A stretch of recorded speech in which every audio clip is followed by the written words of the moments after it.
Viewers Waheguru ji का खालसा वाहिगुरू जी की फतेह। TVT4 ਦੇ ਸਾਰੇ ਦਰਸ਼ਕ ਜਿਹੜੇ ਇਸ ਵਕਤ ਸਾਡੇ ਨਾਲ ਜੁੜੇ ਹੋਏ ਆ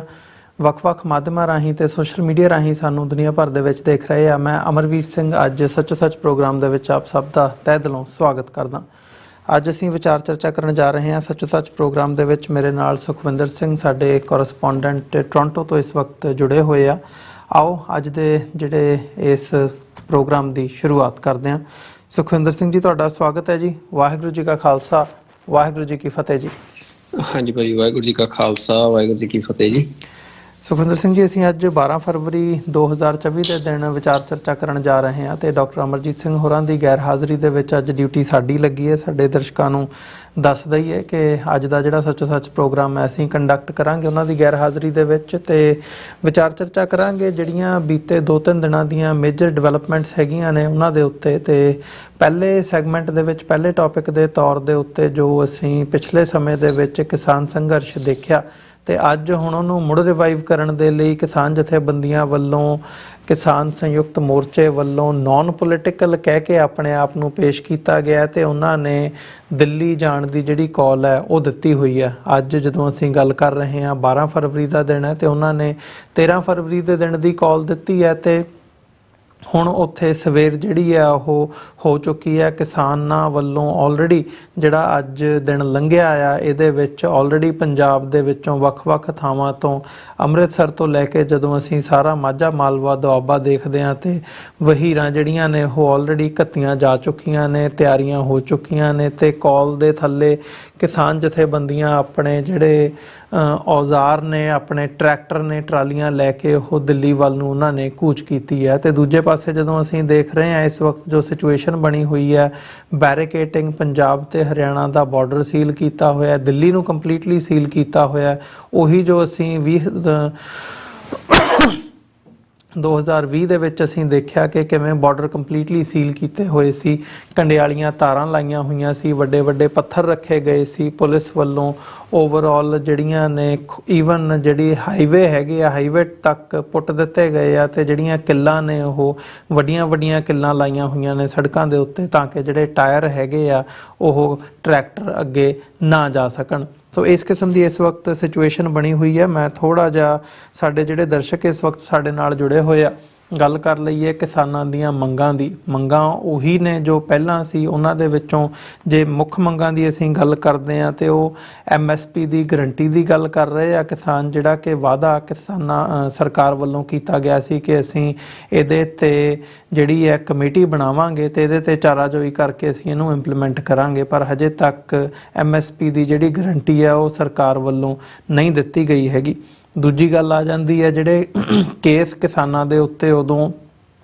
ਪਾਏ ਗਏ ਸੀ 2020 ਦੇ ਵਿੱਚ ਜਾਂ ਉਸ ਕਿਸਾਨ ਸੰਘਰਸ਼ ਦੇ ਦੌਰਾਨ, ਉਹ ਸਾਰੇ ਵਾਪਸ ਲਏ ਜਾਣ, ਉਹ ਵੀ ਵਾਪਸ ਨਹੀਂ ਲਏ ਗਏ। ਲਖੀਮਪੁਰ ਖੀਰੀ ਮਾਮਲੇ ਵਿੱਚ ਜਿਹੜੇ ਦੋਸ਼ੀ ਹੈਗੇ ਆ ਉਹਨਾਂ ਨੂੰ ਸਜ਼ਾ ਮਿਲੇ ਤੇ ਜਿਹੜੇ ਪੀੜਤ ਨੇ ਉਹਨਾਂ ਨੂੰ ਮੁਆਵਜ਼ਾ ਮਿਲੇ ਤੇ ਉਹ ਵੀ ਉਹਨਾਂ ਨੂੰ ਨਿਆਂ ਹਜੇ ਤੱਕ ਨਹੀਂ ਮਿਲਿਆ ਹੈਗਾ। ਕਿਸਾਨਾਂ ਨੂੰ ਪ੍ਰਦੂਸ਼ਣ ਕਾਨੂੰਨ ਤੋਂ ਬਾਹਰ ਰੱਖਿਆ ਜਾਵੇ,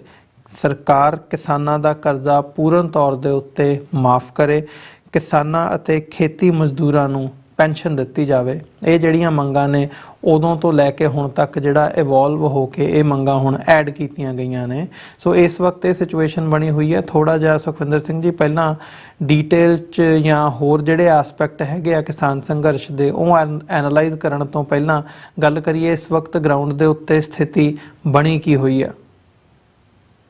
ਅਮਰਵੀਰ ਸਿੰਘ ਜੀ, ਜਿਹੜੀ ਸਭ ਤੋਂ ਵੱਡੀ ਅਪਡੇਟ ਆ ਦੇਖੋ ਉਹ ਇਹੀ ਆ ਕਿ ਜਿਹੜੀਆਂ ਤੁਸੀਂ ਮੰਗਾਂ ਦੱਸੀਆਂ ਨੇ ਕਿਸਾਨਾਂ ਦੀਆਂ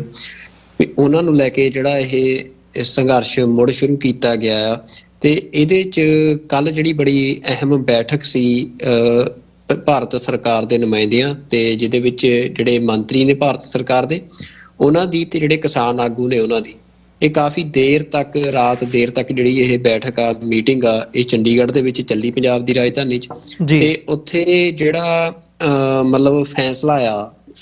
ਅਸੀਂ ਕਹਿ ਸਕਦੇ ਹਾਂ ਵੀ ਉਹ ਨਹੀਂ ਗੱਲ ਕਿਸੇ ਵੀ ਤਣ ਪੱਤਣ ਲੱਗੀ ਨਹੀਂ ਉਸ ਬੈਠਕ 'ਚ।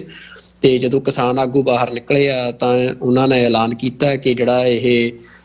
ਸੰਘਰਸ਼ ਆ ਜਾਂ ਜਿਹੜਾ ਇਹ ਮੋਰਚਾ ਆ ਇਹ ਦਿੱਲੀ ਰਵਾਨਾ ਹੋਣ ਦਾ ਫੈਸਲਾ ਕਿਸਾਨਾਂ ਦਾ ਉਹ ਉਸੇ ਤਰ੍ਹਾਂ ਬਹਾਲ ਰਹੇਗਾ। ਤੇ ਕੱਲ ਸਵੇਰੇ 10 ਵਜੇ ਜਿਹੜਾ ਜਿਵੇਂ ਹੁਣ ਅਸੀਂ ਦੇਖ ਰਹੇ ਹਾਂ ਵੀ ਉੱਥੇ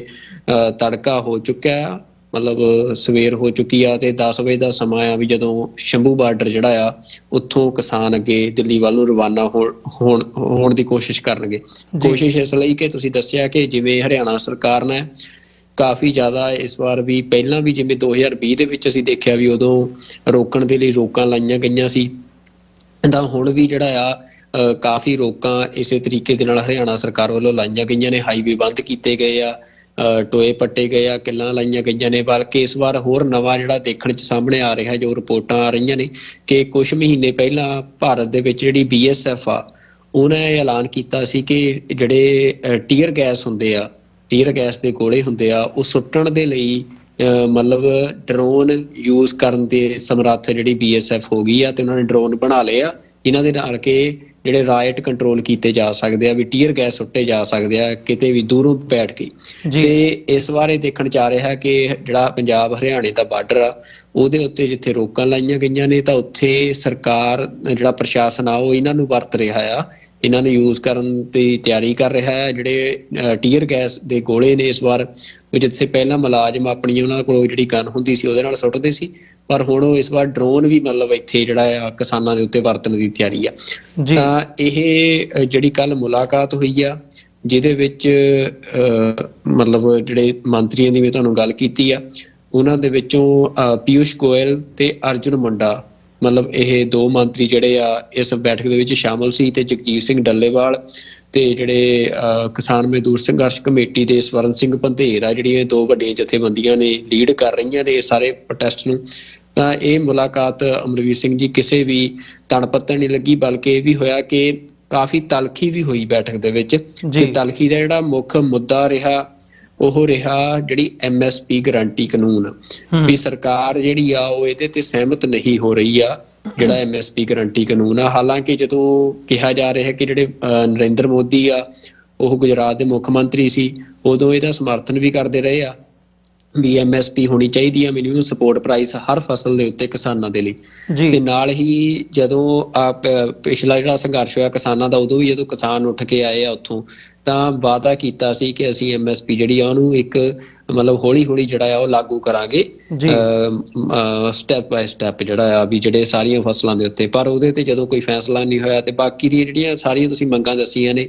ਵੀ ਲਖੀਮਪੁਰ ਖੀਰੀ ਦੀ ਗੱਲ ਹੋਵੇ, ਉੱਥੇ ਕੋਈ ਇਨਸਾਫ ਨਹੀਂ ਮਿਲਿਆ, ਬਲਕਿ ਜਿਹੜਾ ਦੋਸ਼ੀ ਉਹ ਭਾਜਪਾ ਦਾ ਆਗੂ ਸੀ, ਕਿਵੇਂ ਉਹਦੇ ਮੁੰਡੇ ਨੂੰ ਵੀ ਬੇਲ ਵੀ ਦਿੱਤੀ ਗਈ ਆ ਤੇ ਉਹਦੇ ਤੇ ਵੀ ਕੋਈ ਕਾਰਵਾਈ ਨਹੀਂ ਹੋਈ ਉਹਦੇ ਪਿਓ ਤੇ। ਤੇ ਇਸੇ ਤਰ੍ਹਾਂ ਜਿਹੜੇ ਹੋਰ ਵੀ ਕੇਸ ਵੀ ਕਿਸਾਨਾਂ ਦੇ ਉਹ ਵੀ ਰੱਦ ਨਹੀਂ ਹੋਏ। ਮਤਲਬ ਇਹ ਆ ਵੀ ਜਿਹੜਾ ਕਿਸਾਨ ਜਦੋਂ ਉੱਠ ਕੇ ਆਏ ਸੀ ਉੱਥੋਂ ਕਿਸਾਨ ਆਗੂ ਉਦੋਂ ਪਿਛਲੇ ਸੰਘਰਸ਼ ਤੋਂ ਬਾਅਦ, ਤਾਂ ਉਹਦੀਆਂ ਜਦੋਂ ਅਸੀਂ ਪ੍ਰਾਪਤੀਆਂ ਗਿਣਦੇ ਹਾਂ ਤਾਂ ਫਿਰ ਉਹੀ ਸਿੱਟਾ ਨਿਕਲਦਾ ਵੀ ਲੈ ਦੇ ਕੇ ਫਿਰ ਕਿਸਾਨਾਂ ਦੇ ਪੱਲੇ ਕੁਝ ਨਹੀਂ ਪਿਆ।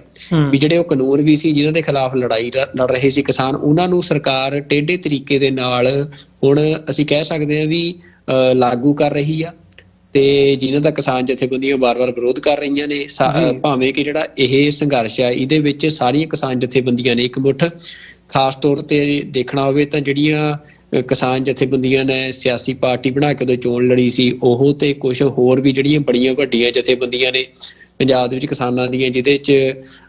ਕਮਿਊਨਿਸਟ ਜਿਹੜੀਆਂ ਖਾਸ ਤੌਰ ਤੇ ਖੱਬੇ ਪੱਖੀ ਜਿਹੜੀਆਂ ਕਿਸਾਨ ਯੂਨੀਅਨਾਂ ਨੇ, ਉਹ ਸਾਰੀਆਂ ਹੀ ਇਸ ਮੋਰਚੇ ਤੋਂ ਬਾਹਰ ਆ। ਤੇ ਹਰਿਆਣੇ ਦੇ ਵਿੱਚ ਵੀ ਜਿਹੜੀ ਸਭ ਤੋਂ ਵੱਡੀ ਜਥੇਬੰਦੀ ਵਜੋਂ ਉੱਭਰੀ ਸੀ ਪਿਛਲੇ ਸੰਘਰਸ਼ ਦੇ ਦੌਰਾਨ, ਭਾਰਤੀ ਕਿਸਾਨ ਯੂਨੀਅਨ ਜਿਹੜੀ ਚੜੂਨੀ ਦੀ ਆ, ਤੇ ਉਹ ਵੀ ਜਿਹੜੀ ਆ ਇਸ ਸਾਰੇ ਸੰਘਰਸ਼ ਤੋਂ ਬਾਹਰ ਆ, ਉਹਨਾਂ ਦਾ ਇਹਨੂੰ ਸਮਰਥਨ ਨਹੀਂ। ਤਾਂ ਇਸ ਵਾਰ ਜਿੱਥੇ ਇਹ ਮਤਲਬ ਡਿਵਾਈਡਡ ਐਜੀਟੇਸ਼ਨ ਵੀ ਹੈਗੀ ਆ ਕਿਸਾਨਾਂ ਦੀ, ਤੇ ਦੂਜੇ ਪਾਸੇ ਮਤਲਬ ਇਹ ਵੀ ਗੱਲ ਇੱਕ ਸਾਹਮਣੇ ਆ ਰਹੀ ਆ ਵੀ ਫਿਰ ਤੁਸੀਂ ਉਦੋਂ ਖੱਟਿਆ ਕੀ। ਮਤਲਬ ਅੱਜ ਫੇਰ ਜਿਹੜੀ ਲੜਾਈ ਆ ਅਸੀਂ ਦੇਖ ਰਹੇ ਹਾਂ ਵੀ ਉੱਥੇ ਹੀ ਖੜੀ ਆ। ਇੰਨੇ ਕਿਸਾਨਾਂ ਦੀਆਂ ਮੌਤਾਂ ਹੋਈਆਂ, ਇੰਨੇ ਸਾਲ ਤੇ ਸੜਕਾਂ ਦੇ ਉੱਤੇ ਤੰਗੀ 'ਚ ਕਿਸਾਨ ਬੈਠੇ ਰਹੇ, ਪਰ ਜਿਹੜੀ ਗੱਲ ਫਿਰ ਉਦੋਂ ਦੀਪ ਸਿੱਧੂ ਕਹਿੰਦਾ ਸੀ, ਮਤਲਬ ਅੱਜ ਗੱਲ ਉੱਥੇ ਹੀ ਖੜੀ ਆ ਵੀ ਇਹ ਜਿਹੜੇ ਸਾਡੇ ਕਿਸਾਨ ਆਗੂ ਆ ਵੀ ਇਹ ਲੈ ਦੇ ਕੇ ਫਿਰ ਬਿਨਾਂ ਕਿਸੇ ਪ੍ਰਾਪਤੀ ਤੋਂ ਹੀ ਪਿੱਛੇ ਮੁੜੇ ਆਉਂਦੇ ਆ। ਤਾਂ ਹੁਣ ਜਿਹੜਾ ਅਸੀਂ ਦੇਖ ਰਹੇ ਹਾਂ ਵੀ ਉਦੋਂ ਦਾ ਸੰਘਰਸ਼ ਵੀ ਤੇ ਅੱਜ ਜਿਹੜੀ ਕਿਸਾਨ ਜਥੇਬੰਦੀਆਂ ਦੀ ਫੇਰ ਸਾਰਾ ਡਾਇਲੋਗ ਆ ਉਹ ਇਹੀ ਗੱਲ ਦੱਸ ਰਿਹਾ ਵੀ ਉਦੋਂ ਖੱਟਿਆ ਕੁਛ ਨਹੀਂ, ਮੰਗਾਂ ਸਾਰੀਆਂ ਉੱਥੇ ਹੀ ਖੜੀਆਂ, ਮਸਲੇ ਸਾਰੇ ਉੱਥੇ ਹੀ ਖੜੇ, ਬਲਕਿ ਜੋ ਉੱਥੇ ਜ਼ੁਲਮ ਹੋਇਆ ਕਿਸਾਨਾਂ ਤੇ ਹੁਣ ਉਹਦੇ ਇਨਸਾਫ ਦੀਆਂ ਮੰਗਾਂ ਨਾਲ ਜੁੜ ਗਈਆਂ। ਜੀ ਮਤਲਬ ਹੁਣ ਉਹਦੇ 'ਚ ਵੀ ਵਾਧਾ ਹੋ ਗਿਆ, ਵੀ ਮੰਗਾਂ 'ਚ ਵੀ ਵਾਧਾ ਹੋ ਗਿਆ। ਤੇ ਸਰਕਾਰ ਫਿਰ ਜਦੋਂ ਨੈਗੋਸ਼ੀਏਸ਼ਨ ਕਰਦੀ ਹੈ, ਤੁਸੀਂ 7-8 ਮੰਗਾਂ ਰੱਖੀਆਂ ਨੇ, ਦੇਖੋ ਅਸੀਂ 3-4 ਤੁਹਾਡੀਆਂ ਮੰਨ ਲਈਆਂ, ਹਨਾ। ਤਾਂ 3-4 ਕਿਹੜੀਆਂ ਮੰਨਦੇ ਆ, ਵੀ ਜਿਹੜਾ ਹੀ ਬੰਦੇ ਤੁਹਾਡੇ ਮਤਲਬ ਕੇਸ ਤੁਹਾਡੇ ਹੀ ਵਾਪਸ ਲੈ ਲਾਂਗੇ ਅਸੀਂ, ਮਤਲਬ ਕਿੰਨੀ ਵਾਰ ਕਹਿਣ ਤੋਂ ਬਾਅਦ ਵੀ ਜਿਹੜੇ ਵਾਪਸ ਨਹੀਂ ਲਏ ਆ।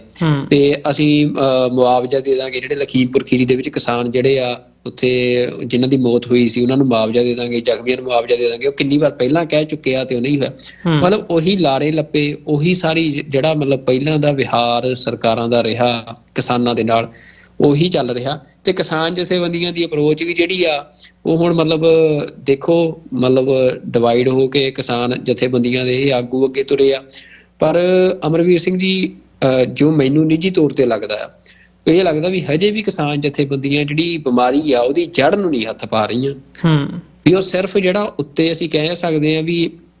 ਉਹ ਕਹਿੰਦੇ ਹੁੰਦੇ ਆ ਨਾ, ਵੀ ਕਈ ਵਾਰ ਹੁੰਦਾ ਵੀ ਮਤਲਬ ਚਿੱਚੜ ਇੰਨੇ ਪੈ ਜਾਂਦੇ ਆ ਮੱਝ ਦੇ, ਵੀ ਫਿਰ ਉਹ ਬਾਕੀ ਸਾਰੀਆਂ ਮੱਝਾਂ ਦੇ ਨੂੰ ਵੀ ਚਿੱਚੜ ਪੈਣ ਦਾ ਡਰ ਪੈ ਜਾਂਦਾ, ਤੇ ਉਹ ਚਿੱਚੜ ਖਤਮ ਵੀ ਨਾ ਹੁੰਦੇ, ਫਿਰ ਹੱਲ ਹੀ ਹੁੰਦਾ ਵੀ ਉਹ ਮੱਝੇ ਤੁਹਾਨੂੰ ਉਸ ਬਾੜੇ ਚੋਂ ਕੱਢਣੀ ਪੈਂਦੀ ਆ ਜੀ। ਤੇ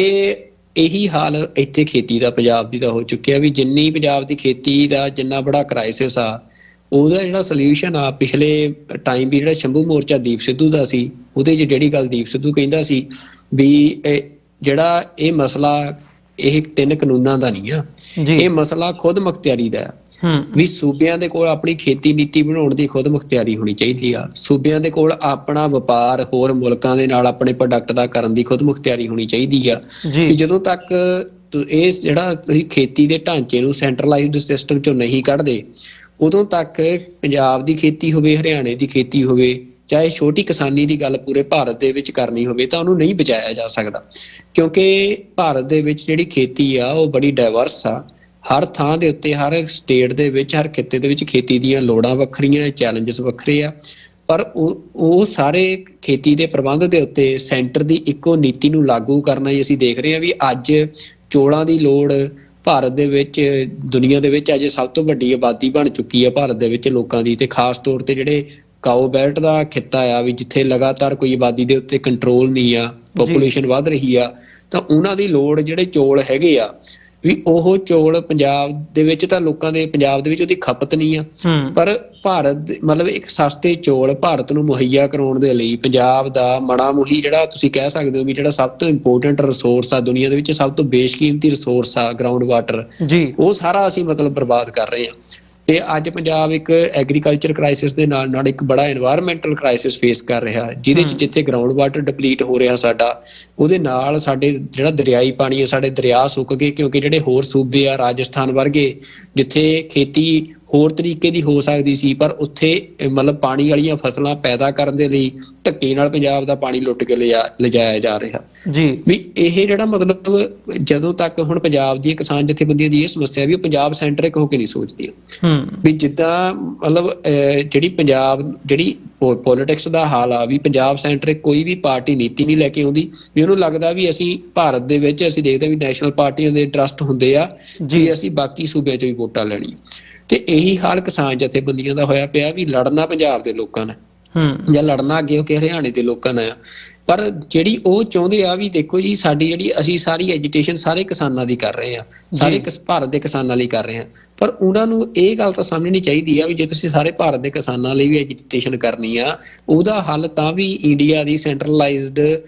ਐਗਰੀਕਲਚਰ ਪੋਲਿਸੀ 'ਚ ਨਹੀਂ ਪਿਆ। ਸਮੱਸਿਆ ਹੀ ਸੈਂਟਰਲਾਈਜ਼ਡ ਐਗਰੀਕਲਚਰ ਪੋਲਿਸੀ ਦੀ ਆ। ਤੇ ਉਹਦਾ ਹੱਲ ਹੈਗਾ ਆ ਵੀ ਜਿਹੜੀ ਡੀਸੈਂਟਰਲਾਈਜੇਸ਼ਨ ਹੋਵੇ, ਸਟਰੋਂਗ ਫੈਡਰਲ, ਸਿਰਫ ਖੇਤੀ ਵਾਸਤੇ ਨਹੀਂ। ਜਦੋਂ ਤੱਕ ਭਾਰਤ ਦੇ ਵਿੱਚ ਸਟਰੋਂਗ ਫੈਡਰਲ ਘੱਟੋ ਘੱਟ, ਹਾਲਾਂਕਿ ਸਿੱਖ ਤਾਂ ਖਾਲਿਸਤਾਨ ਦੀ ਗੱਲ ਕਰਦੇ ਆ, ਸਿੱਖਾਂ ਦੀ ਜੰਗ ਜਿਹੜੀ ਆ ਉਹ ਖਾਲਿਸਤਾਨ ਦੇ ਲਈ ਚੱਲ ਰਹੀ ਆ, ਪਰ ਫੇਰ ਵੀ ਮਤਲਬ ਜੇ ਉੱਥੇ ਵੀ ਤੁਸੀਂ ਕਹਿੰਦੇ ਹੋ ਵੀ ਜਿਹੜੀਆਂ ਕਿਸਾਨ ਜਥੇਬੰਦੀਆਂ ਨੇ ਵੀ ਇਹ ਘੱਟੋ ਘੱਟ ਇਹ ਗੱਲ ਤਾਂ ਕਰਨ ਵੀ ਜਿਹੜਾ ਫੈਡਰਲ ਜਦੋਂ ਤੱਕ ਸਿਸਟਮ ਨਹੀਂ ਮਤਲਬ ਤੁਸੀਂ ਇੱਥੇ ਸਥਾਪਿਤ ਕਰਦੇ ਹੋ, ਉਦੋਂ ਤੱਕ ਖੇਤੀ ਨਹੀਂ ਬਚ ਸਕਦੀ, ਛੋਟੀ ਕਿਸਾਨੀ ਨਹੀਂ ਬਚ ਸਕਦੀ ਆ। ਤੇ ਪੰਜਾਬ ਦੇ ਸੰਦਰਭ 'ਚ ਜਦੋਂ ਤੱਕ ਪੰਜਾਬ ਦਾ ਜਿਹੜਾ ਵਪਾਰ ਆ ਖੇਤੀ ਦੀਆਂ ਜਿਣਸਾਂ ਦਾ,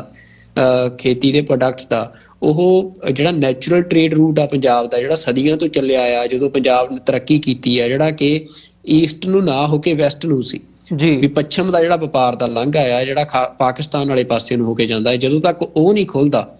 ਉਦੋਂ ਤੱਕ ਪੰਜਾਬ ਦੀ ਜਿਹੜੀ ਕਿਸਾਨੀ ਆ ਉਹ ਤਰੱਕੀ ਨਹੀਂ ਕਰ ਸਕਦੀ ਆ। ਕਿਉਂਕਿ ਅੱਜ ਤੁਸੀਂ ਦੇਖੋ ਅਮਰਵੀਰ ਸਿੰਘ ਜੀ, ਪੰਜਾਬ ਸਾਡੇ ਦਰਸ਼ਕ ਵੀ ਸੁਣ ਰਹੇ ਹੋਣਗੇ ਵੀ ਜਿਹੜੀ ਆਵਾਜਾਈ ਆ, ਕਿਉਂ ਚਾਈਨਾ ਦੁਨੀਆ ਦੇ ਵਿੱਚ ਸੜਕਾਂ ਦੇ ਉੱਤੇ ਇੰਨਾ ਪੈਸਾ ਲਾ ਰਿਹਾ, ਜੀ ਕਿਉਂ ਮਤਲਬ ਜਿਹੜੇ ਅਮਰੀਕਾ ਜਾਂ ਇਹ ਸਾਰੇ ਮੁਲਕ ਨੇ ਵੈਸਟਰਨ, ਇਹਨਾਂ ਦੇ ਵਿੱਚ ਜਿਹੜੇ ਰੋਡ ਇਨਫਰਾਸਟ੍ਰਕਚਰ ਆ ਉਹਨੂੰ ਇੰਨੀ ਤਰਜੀਹ ਦਿੱਤੀ ਜਾਂਦੀ ਆ, ਕਿਉਂਕਿ ਇਹ ਗੱਲ ਸਪਸ਼ਟ ਆ ਵੀ ਸੜਕ ਜਿਹੜੀ ਹੁੰਦੀ ਆ ਜਾਂ ਆਵਾਜਾਈ ਜਿਹੜੀ ਹੁੰਦੀ ਆ ਉਹ ਡਿਵੈਲਪਮੈਂਟ ਦਾ ਧੁਰਾ ਹੁੰਦੀ ਆ, ਡਿਵੈਲਪਮੈਂਟ ਦਾ ਆਧਾਰ ਹੁੰਦੀ ਆ। ਤੇ ਪੰਜਾਬ ਦੀ ਆਵਾਜਾਈ ਤਾਂ ਅੱਜ ਸਾਰੀ ਜਿਹੜਾ ਨੈਚੁਰਲ ਟ੍ਰੇਡ ਰੂਟ ਆ ਉਹ ਠੱਪ ਕੀਤਾ ਹੋਇਆ 1947 ਤੋਂ ਬਾਅਦ ਜੀ। ਤੇ ਇਸ ਕਰਕੇ ਮਤਲਬ ਪੰਜਾਬ ਦੇ ਵਿੱਚ ਜਿਹੜਾ ਟ੍ਰੇਡ ਆ ਉਹ ਡਿਵੈਲਪ ਨਹੀਂ ਹੋ ਸਕਿਆ। ਪੰਜਾਬ ਜਿੱਥੇ ਮਤਲਬ ਭਾਰਤ ਦੇ ਹੋਣ ਤੋਂ ਪਹਿਲਾਂ ਜਾਂ ਸਿੱਖ ਰਾਜ ਦੇ ਸਮੇਂ 'ਚ ਜਾਂ ਉਹ ਤੋਂ ਪਹਿਲਾਂ ਮੁਗਲ ਰਾਜ ਦੇ ਸਮੇਂ 'ਚ ਵੀ ਤੇ ਬਰਤਾਨੀਆ ਦੇ ਰਾਜ ਦੇ ਸਮੇਂ 'ਚ ਵੀ ਪੰਜਾਬ ਜਿਹੜਾ ਆ ਸਾਰੇ ਇਸ ਖਿੱਤੇ ਦੇ ਵਿੱਚ ਟ੍ਰੇਡ ਦਾ ਅਹਿਮ ਕੇਂਦਰ ਸੀ। ਕਾਰਨ ਕੀ ਸੀ ਵੀ ਜਿਹੜਾ ਉਹ ਵੈਸਟ ਦਾ ਟ੍ਰੇਡ ਰੂਟ ਸੀ ਉਹ ਓਪਨ ਸੀ, ਉਹ ਖੁੱਲਾ ਸੀ ਜੀ। ਤੇ ਅੱਜ ਉਹ ਸਾਡਾ ਟ੍ਰੇਡ ਰੂਟ ਬੰਦ ਆ। ਤਾਂ ਇਹ ਜਿਹੜੀਆਂ ਮਤਲਬ ਇਹ ਐਜੀਟੇਸ਼ਨ ਜਿਹੜੀ ਇਹ ਲੜ ਵੀ ਰਹੇ ਆ, ਅੱਜ ਵੀ ਸਾਡੇ ਉੱਥੇ ਮੁੰਡੇ ਜਿਹੜੇ ਆ ਉਹ ਸਾਡੇ ਹੀ ਮੁੰਡੇ ਆ, ਉਹ ਬੈਰੀਕੇਡ ਤੋੜਨਗੇ ਵੀ, ਆਪਣੀ ਜਾਨ ਵੀ ਦਾਅ ਤੇ ਲਾਉਣਗੇ ਸਾਰਾ, ਪਰ ਉਹ ਲਾਈ ਕਾਹਦੇ ਵਾਸਤੇ ਜਾ ਰਹੀ ਆ? ਜਿਹੜੀ ਗੱਲ ਉਦੋਂ ਦੀਪ ਕਹਿ ਰਿਹਾ ਸੀ, ਸਮਝਾਉਣ ਦੀ ਕੋਸ਼ਿਸ਼ ਕਰ ਰਿਹਾ ਸੀ ਕਿਸਾਨ ਜਥੇਬੰਦੀਆਂ ਨੂੰ ਵੀ, ਆਪਣੇ ਲੋਕਾਂ ਨੂੰ ਵੀ, ਅੱਜ ਵੀ ਗੱਲ ਉੱਥੇ ਖੜੀ ਆ ਵੀ ਤੁਸੀਂ ਦੇਖੋ ਲੜਨਾ, ਇਕੱਲਾ ਲੜਨਾ ਹੀ ਜ਼ਰੂਰੀ ਨਹੀਂ ਹੁੰਦਾ, ਪਰ ਲੜਨਾ ਕਾਹਦੇ ਵਾਸਤੇ, ਤੁਸੀਂ ਕਾਹਦੇ ਵਾਸਤੇ ਲੜ ਰਹੇ ਹੋ, ਇਹ ਗੱਲ ਸਭ ਤੋਂ ਵੱਧ ਅਹਿਮ ਹੁੰਦੀ ਹੈ। ਕਿਉਂਕਿ ਜਿਸ ਚੀਜ਼ ਵਾਸਤੇ ਤੁਸੀਂ ਲੜ ਰਹੇ ਹੋ, ਜੇ ਉਹ ਤੁਹਾਡੀ ਸਹੀ ਜਾਂ ਗਲਤ ਆ, ਉਹਨੇ ਹੀ ਤੈਅ ਕਰਨਾ ਵੀ ਤੁਸੀਂ ਜਿੱਤੇ ਹੋ ਜਾਂ ਹਾਰੇ ਹੋ। ਜਿਹੜੀ ਪਿਛਲੇ ਆ ਕਿਸਾਨ ਸੰਘਰਸ਼ ਦੀ ਅਸੀਂ ਦੇਖ ਰਹੇ ਹਾਂ ਵੀ ਸਾਨੂੰ ਲੱਗ ਰਿਹਾ ਵੀ ਅਸੀਂ ਕੁਛ ਨਹੀਂ ਖੱਟਿਆ ਉਹਦੇ ਚੋਂ, ਵੀ ਗੱਲ ਉੱਥੇ ਹੀ ਖੜੀ ਆ। ਉਹ ਇਸੇ ਕਰਕੇ ਆ ਵੀ ਤੁਸੀਂ ਲੜੇ ਗਲਤ ਗੱਲ ਵਾਸਤੇ ਰਹੇ ਸੀ ਜੀ। ਮਤਲਬ ਤੁਸੀਂ ਸਹੀ ਗੱਲ, ਸਹੀ ਸਮੱਸਿਆ ਦੀ ਜੜ ਫਾੜੇ ਨਹੀਂ ਸੀ ਰਹੇ ਉੱਥੇ ਵੀ, ਜਿਹਦੇ ਕਰਕੇ ਤੁਸੀਂ ਉੱਥੋਂ ਢੋਲ ਵਜਾਉਂਦੇ ਭਾਵੇਂ ਘਰੇ ਵਾਪਸ ਮੁੜ ਕੇ ਆ ਗਏ, ਪਰ ਅੱਜ ਵੀ ਤੁਹਾਨੂੰ ਲੱਗ ਰਿਹਾ ਵੀ ਗੱਲ ਤਾਂ ਉੱਥੇ ਹੀ ਖੜੀ ਆ ਜੀ, ਖੱਟਿਆ ਤਾਂ ਕੁਛ ਨਹੀਂ। ਤਾਂ ਇਹ ਆ ਵੀ ਅਮਰਵੀਰ ਸਿੰਘ ਜੀ ਇਹ ਗੱਲ ਜਿਹੜੀ ਆ ਇਹ ਭਾਵੇਂ ਕਿਸੇ ਨੂੰ ਕੋੜੀ ਲੱਗ ਸਕਦੀ ਆ, ਪਰ ਇਹ ਗੱਲ ਬੜੀ ਜ਼ਰੂਰੀ ਆ ਵੀ ਜਿਹੜੇ ਸਾਡੇ ਕਿਸਾਨ ਜਥੇਬੰਦੀਆਂ ਨੇ ਜਾਂ ਸੁਸਾਇਟੀ ਵੀ ਆ, ਜਿਹੜੇ ਲੋਕ ਪੰਜਾਬ ਪੱਖੀ ਨੇ, ਪੰਜਾਬ ਦੇ ਲੋਕ ਨੇ, ਕਿਸਾਨੀ ਪਰਿਵਾਰਾਂ ਨਾਲ ਜੁੜੇ ਆ, ਉਹ ਇਹ ਗੱਲ ਨੂੰ ਸਮਝਣ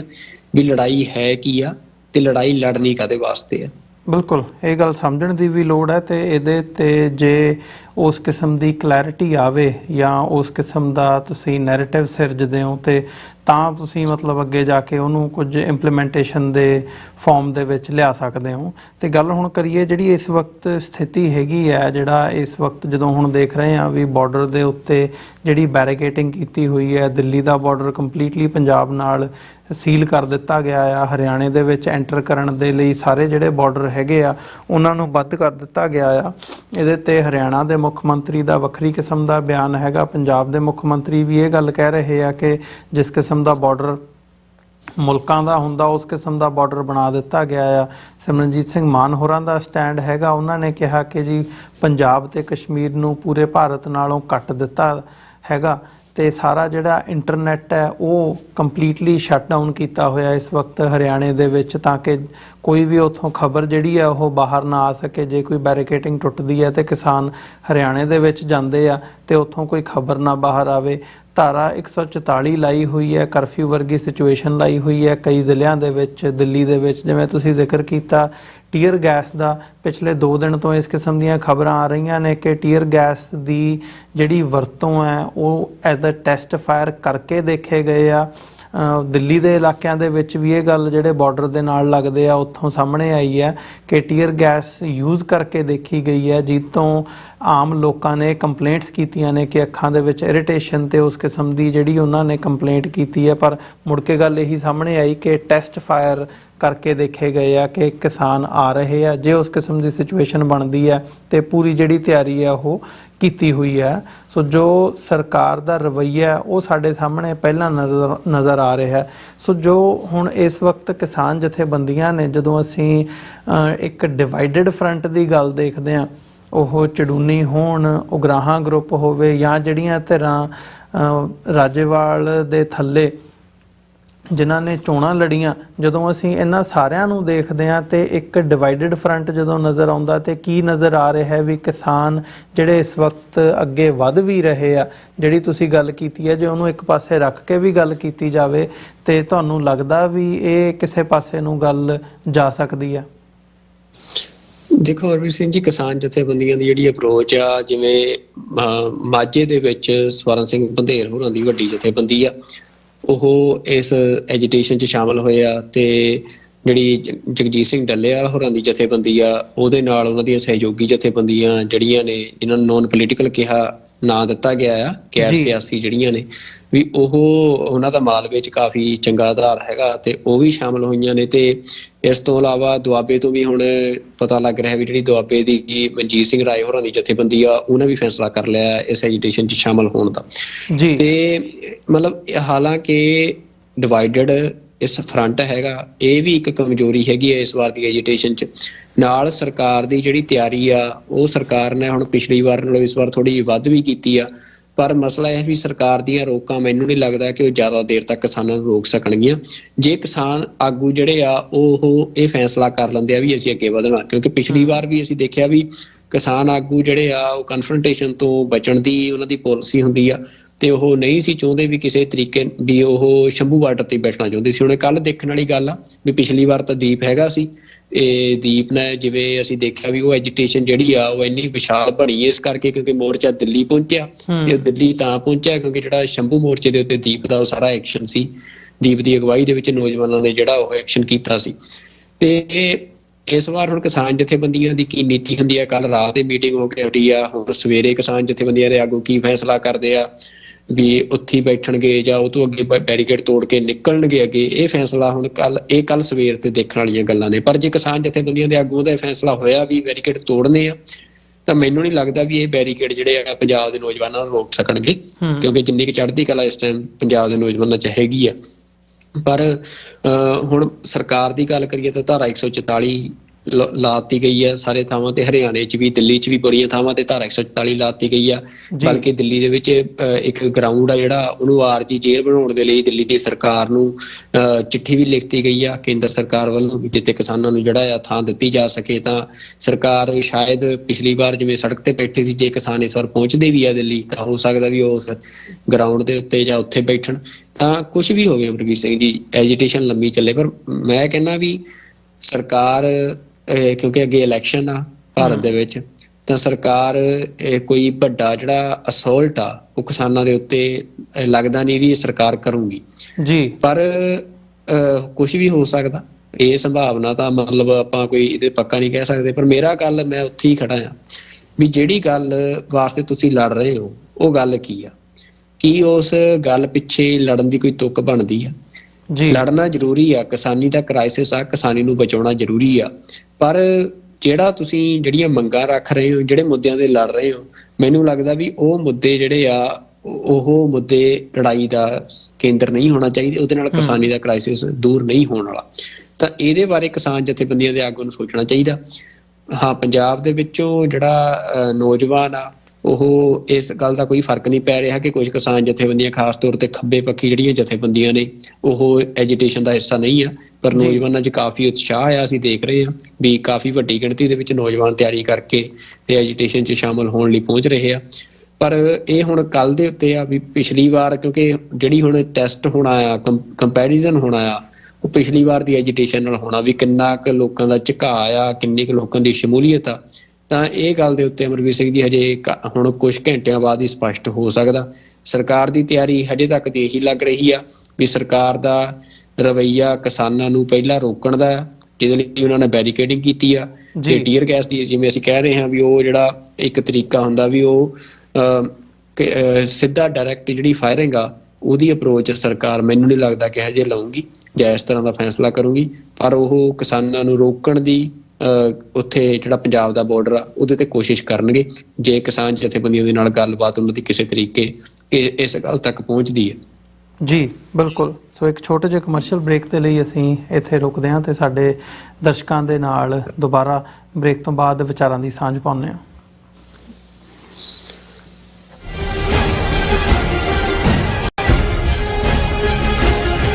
ਜਦੋਂ ਸਾਡੀ ਜ਼ਮੀਰਾਂ ਦੀ ਗੱਲ ਹੋਊਗੀ, ਜਦੋਂ ਸਾਡੀ ਹੋਂਦ ਦੀ ਗੱਲ ਹੋਊਗੀ, ਉਦੋਂ ਅਸੀਂ ਖੜੇ ਹੋ ਜਾਾਂਗੇ। ਉਹ ਵੱਖਰੀ ਗੱਲ ਆ ਵੀ ਅਸੀਂ ਆਪਣੀ ਪਛਾਣ ਤੋਂ ਦੂਰ ਹੋਏ ਫਿਰਦੇ ਹਾਂ। ਗੁਰਦੁਆਰਾ ਗੁਰੂ ਹਰਗੋਬਿੰਦ ਸਾਹਿਬ ਗ੍ਰੀਨਵੁੱਡ ਇੰਡੀਆਨਾ ਵਿਖੇ ਸ਼ਹੀਦ ਭਾਈ ਸੰਦੀਪ ਸਿੰਘ ਦੀਪ ਸਿੱਧੂ ਦੀ ਸ਼ਹਾਦਤ ਨੂੰ ਸਮਰਪਿਤ ਅਖੰਡ ਪਾਠ ਸਾਹਿਬ 16 ਫਰਵਰੀ 2024 ਨੂੰ ਆਰੰਭ ਹੋਣਗੇ ਅਤੇ 18 ਫਰਵਰੀ ਦਿਨ ਐਤਵਾਰ ਨੂੰ ਭੋਗ ਪਾਏ ਜਾਣਗੇ। ਐਤਵਾਰ ਦੇ ਦਿਨ ਦੇ ਦੀਵਾਨ ਵਿੱਚ ਪੰਥ ਦੇ ਪ੍ਰਸਿੱਧ ਕੀਰਤਨੀ ਜਥੇ ਕਥਾਵਾਚਕ ਗੁਰਬਾਣੀ ਅਤੇ ਗੁਰ ਇਤਿਹਾਸ ਨਾਲ ਸੰਗਤ ਨੂੰ ਨਿਹਾਲ ਕਰਨਗੇ। ਅਜੋਕੇ ਸਿੱਖ ਸੰਘਰਸ਼ ਅਤੇ ਮੌਜੂਦਾ ਹਾਲਾਤਾਂ ਬਾਰੇ ਖਾਲਿਸਤਾਨ ਅਫੇਅਰਸ ਸੈਂਟਰ ਦੇ ਸੰਚਾਲਕ ਡਾਕਟਰ ਅਮਰਜੀਤ ਸਿੰਘ ਵਿਚਾਰਾਂ ਦੀ ਸਾਂਝ ਪਾਉਣਗੇ। ਗੁਰੂ ਘਰ ਦੀ ਪ੍ਰਬੰਧਕ ਕਮੇਟੀ ਅਤੇ ਪਹਿਲਵਾਨ ਯੂਥ ਗਰੁੱਪ ਆਰਗੇਨਾਈਜੇਸ਼ਨ ਵੱਲੋਂ ਆਪ ਸਭ ਨੂੰ ਇਸ ਸਮਾਗਮ ਵਿੱਚ ਹਾਜ਼ਰੀ ਲਵਾਉਣ ਲਈ ਬੇਨਤੀ ਕੀਤੀ ਜਾਂਦੀ ਹੈ। ਮਰਨ ਮੁਨਸਾ ਸੂਰਿਆ ਹੱਕ ਹੈ। FBI ਤੋਂ ਮੈਂ ਹਾਂ ਸੁਖਵੀਰ ਕੌਰ ਤੇ ਹੁਣ ਸੁਣੋ FBI ਵੱਲੋਂ ਜ਼ਰੂਰੀ ਜਾਣਕਾਰੀ। ਸਾਡੇ ਦੇਸ਼ ਅਮਰੀਕਾ ਵਿੱਚ ਬਾਹਰਲੇ ਦੇਸ਼ਾਂ ਦੀਆਂ ਸਰਕਾਰਾਂ ਵੱਲੋਂ ਅੰਤਰਰਾਸ਼ਟਰੀ ਦਬਾਅ ਪਾਇਆ ਜਾ ਰਿਹਾ ਹੈ। ਇਸ ਨੂੰ ਰੋਕਣ ਲਈ FBI ਨੂੰ ਤੁਹਾਡੇ ਸਹਿਯੋਗ ਦੀ ਲੋੜ ਹੈ। ਵਿਦੇਸ਼ੀ ਸਰਕਾਰਾਂ ਜਾਂ ਉਹਨਾਂ ਦੇ ਮੁਲਾਜ਼ਮਾਂ ਜਾਂ ਮੁਖਬਰਾਂ ਵੱਲੋਂ ਅਮਰੀਕਾ ਵਿੱਚ ਵਸਦੇ ਕਿਸੇ ਵੀ ਇਨਸਾਨ ਨਾਲ ਕੀਤੇ ਜਾ ਰਹੇ ਅੰਤਰਰਾਸ਼ਟਰੀ ਦਬਾਅ ਦੀਆਂ ਕੁਝ ਕਿਸਮਾਂ ਇਹ ਨੇ: ਨਿਗਰਾਨੀ ਰੱਖਣੀ, ਪਿੱਛਾ ਕਰਨਾ, ਤੰਗ ਪਰੇਸ਼ਾਨ ਕਰਨਾ, ਅਗਵਾ ਕਰਨ ਦੀ ਕੋਸ਼ਿਸ਼ ਜਾਂ ਉਸ ਤੇ ਸਰੀਰਕ ਹਮਲਾ ਕਰਨਾ ਅਤੇ ਧਮਕੀਆਂ ਤੇ ਡਰਾਵੇ ਰਾਹੀਂ ਜ਼ਬਰਦਸਤੀ ਕਿਸੇ ਭਾਈਚਾਰੇ ਜਾਂ ਵਿਅਕਤੀਆਂ ਬਾਰੇ ਜਾਣਕਾਰੀ ਇਕੱਠੀ ਕਰਨ ਦੀ ਕੋਸ਼ਿਸ਼ ਕਰਨੀ, ਕਿਸੇ ਨੂੰ ਉਸ ਦੇ ਮੂਲ ਦੇਸ਼ ਨੂੰ ਮੁੜਨ ਲਈ ਮਜਬੂਰ ਕਰਨਾ ਜਾਂ ਮੂਲ ਦੇਸ਼ ਵਿੱਚ ਵਸਦੇ ਉਸ ਦੇ ਰਿਸ਼ਤੇਦਾਰਾਂ ਨੂੰ ਡਰਾਉਣਾ ਜਾਂ ਹਿਰਾਸਤ ਵਿੱਚ ਲੈਣਾ, ਕਿਸੇ ਦੇ ਕੰਪਿਊਟਰ ਜਾਂ ਫੋਨ ਨੂੰ ਹੈਕ ਕਰਕੇ ਉਸ ਦੀ ਨਿੱਜਤਾ ਤੇ ਹਮਲਾ ਕਰਨਾ ਜਾਂ ਉਸ ਬਾਰੇ ਇੰਟਰਨੈਟ ਤੇ ਕੂੜ ਪ੍ਰਚਾਰ ਕਰਨਾ, ਕਿਸੇ ਦੀਆਂ ਵਿੱਤੀ ਜਾਇਦਾਦਾਂ ਨੂੰ ਜ਼ਬਤ ਕਰਨਾ। ਜੇ ਤੁਹਾਨੂੰ ਲੱਗਦਾ ਹੈ ਕਿ ਤੁਸੀਂ ਅੰਤਰਰਾਸ਼ਟਰੀ ਦਬਾਅ ਦੇ ਸ਼ਿਕਾਰ ਹੋ ਤਾਂ FBI ਨੂੰ ਹੁਣੇ ਕਾਲ ਕਰੋ 1-800-CALL-FBI ਜਾਂ 1-800-225-5324 ਤੇ ਸੰਪਰਕ ਕਰੋ। ਤੇ ਜੇ ਤੁਹਾਡੇ ਲਈ ਅੰਗਰੇਜ਼ੀ ਵਿੱਚ ਗੱਲ ਕਰਨਾ ਮੁਸ਼ਕਲ ਹੈ ਤਾਂ ਤੁਸੀਂ ਪੰਜਾਬੀ ਵਿੱਚ ਗੱਲ ਕਰਨ ਲਈ ਕਹਿ ਸਕਦੇ ਹੋ ਜਾਂ FBI ਦੀ ਵੈਬਸਾਈਟ tips.fbi.gov ਤੇ ਆਪਣੀ ਸ਼ਿਕਾਇਤ ਦਰਜ ਕਰਾਓ। ਹੋਰ ਜਾਣਕਾਰੀ ਲਈ ਦੇਖੋ fbi.gov/TNR। ਜੇਕਰ ਤੁਸੀਂ ਤੁਰੰਤ ਸਰੀਰਕ ਖਤਰੇ ਵਿੱਚ ਹੋ ਤਾਂ 911 ਤੇ ਕਾਲ ਕਰੋ। FBI ਵੱਲੋਂ ਤੁਹਾਡੀ ਰਿਪੋਰਟ ਕਦੇ ਵੀ ਕਿਸੇ ਵਿਦੇਸ਼ੀ ਸਰਕਾਰ ਨਾਲ ਸਾਂਝੀ ਨਹੀਂ ਕੀਤੀ ਜਾਵੇਗੀ। FBI ਦਾ ਮਨੋਰਥ ਅਮਰੀਕਾ ਵਿੱਚ ਵਸਦੇ ਲੋਕਾਂ ਦੀ ਰੱਖਿਆ ਕਰਨਾ ਅਤੇ ਯੂਨਾਈਟਿਡ ਸਟੇਟਸ ਦੇ ਸੰਵਿਧਾਨ ਨੂੰ ਕਾਇਮ ਰੱਖਣਾ ਹੈ।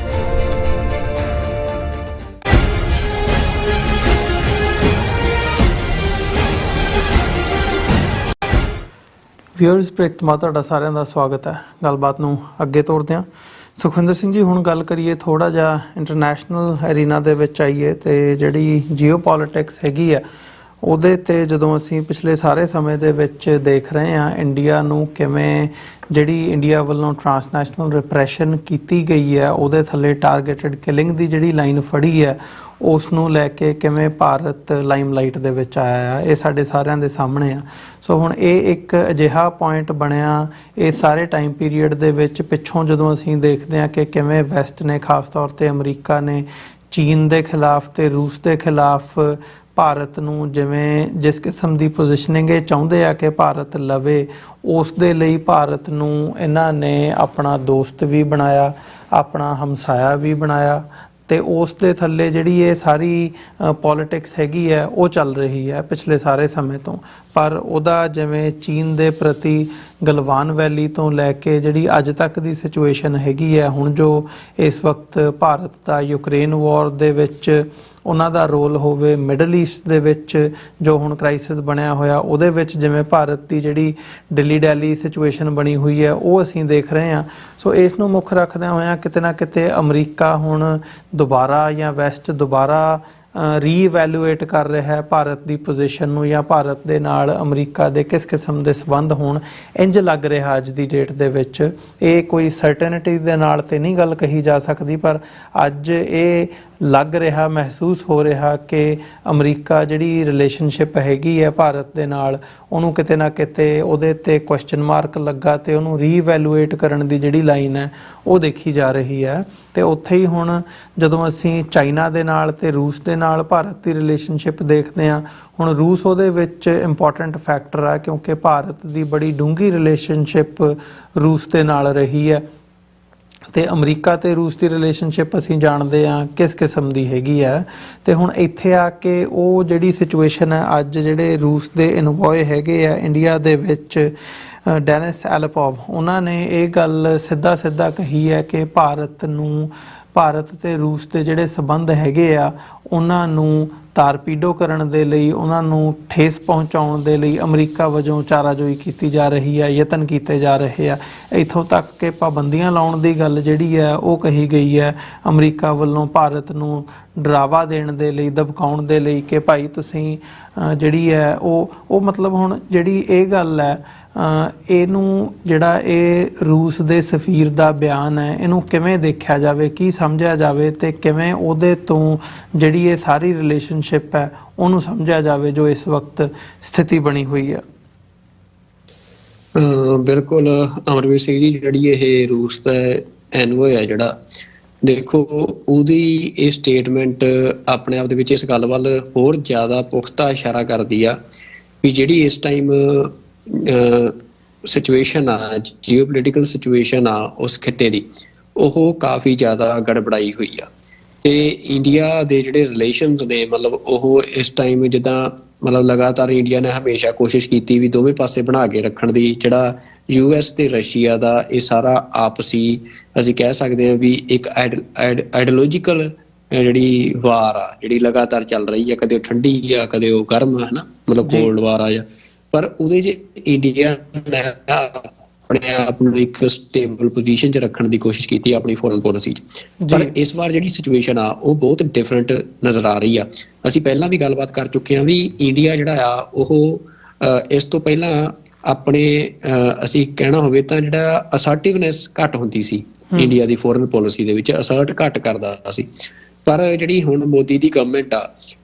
ਇਹਦੇ 'ਚ ਇਹਨਾਂ ਨੇ ਜਿਹੜਾ ਮਤਲਬ ਅਸੀਂ ਕਹਿੰਦੇ ਹੁੰਦੇ ਆ ਵੀ ਰਾਜ ਜਿਹੜਾ ਕਿਸੇ ਨੂੰ ਵੀ ਦਵੀ ਸਿਰ ਹਿਲਾ ਦਿੰਦਾ ਆ,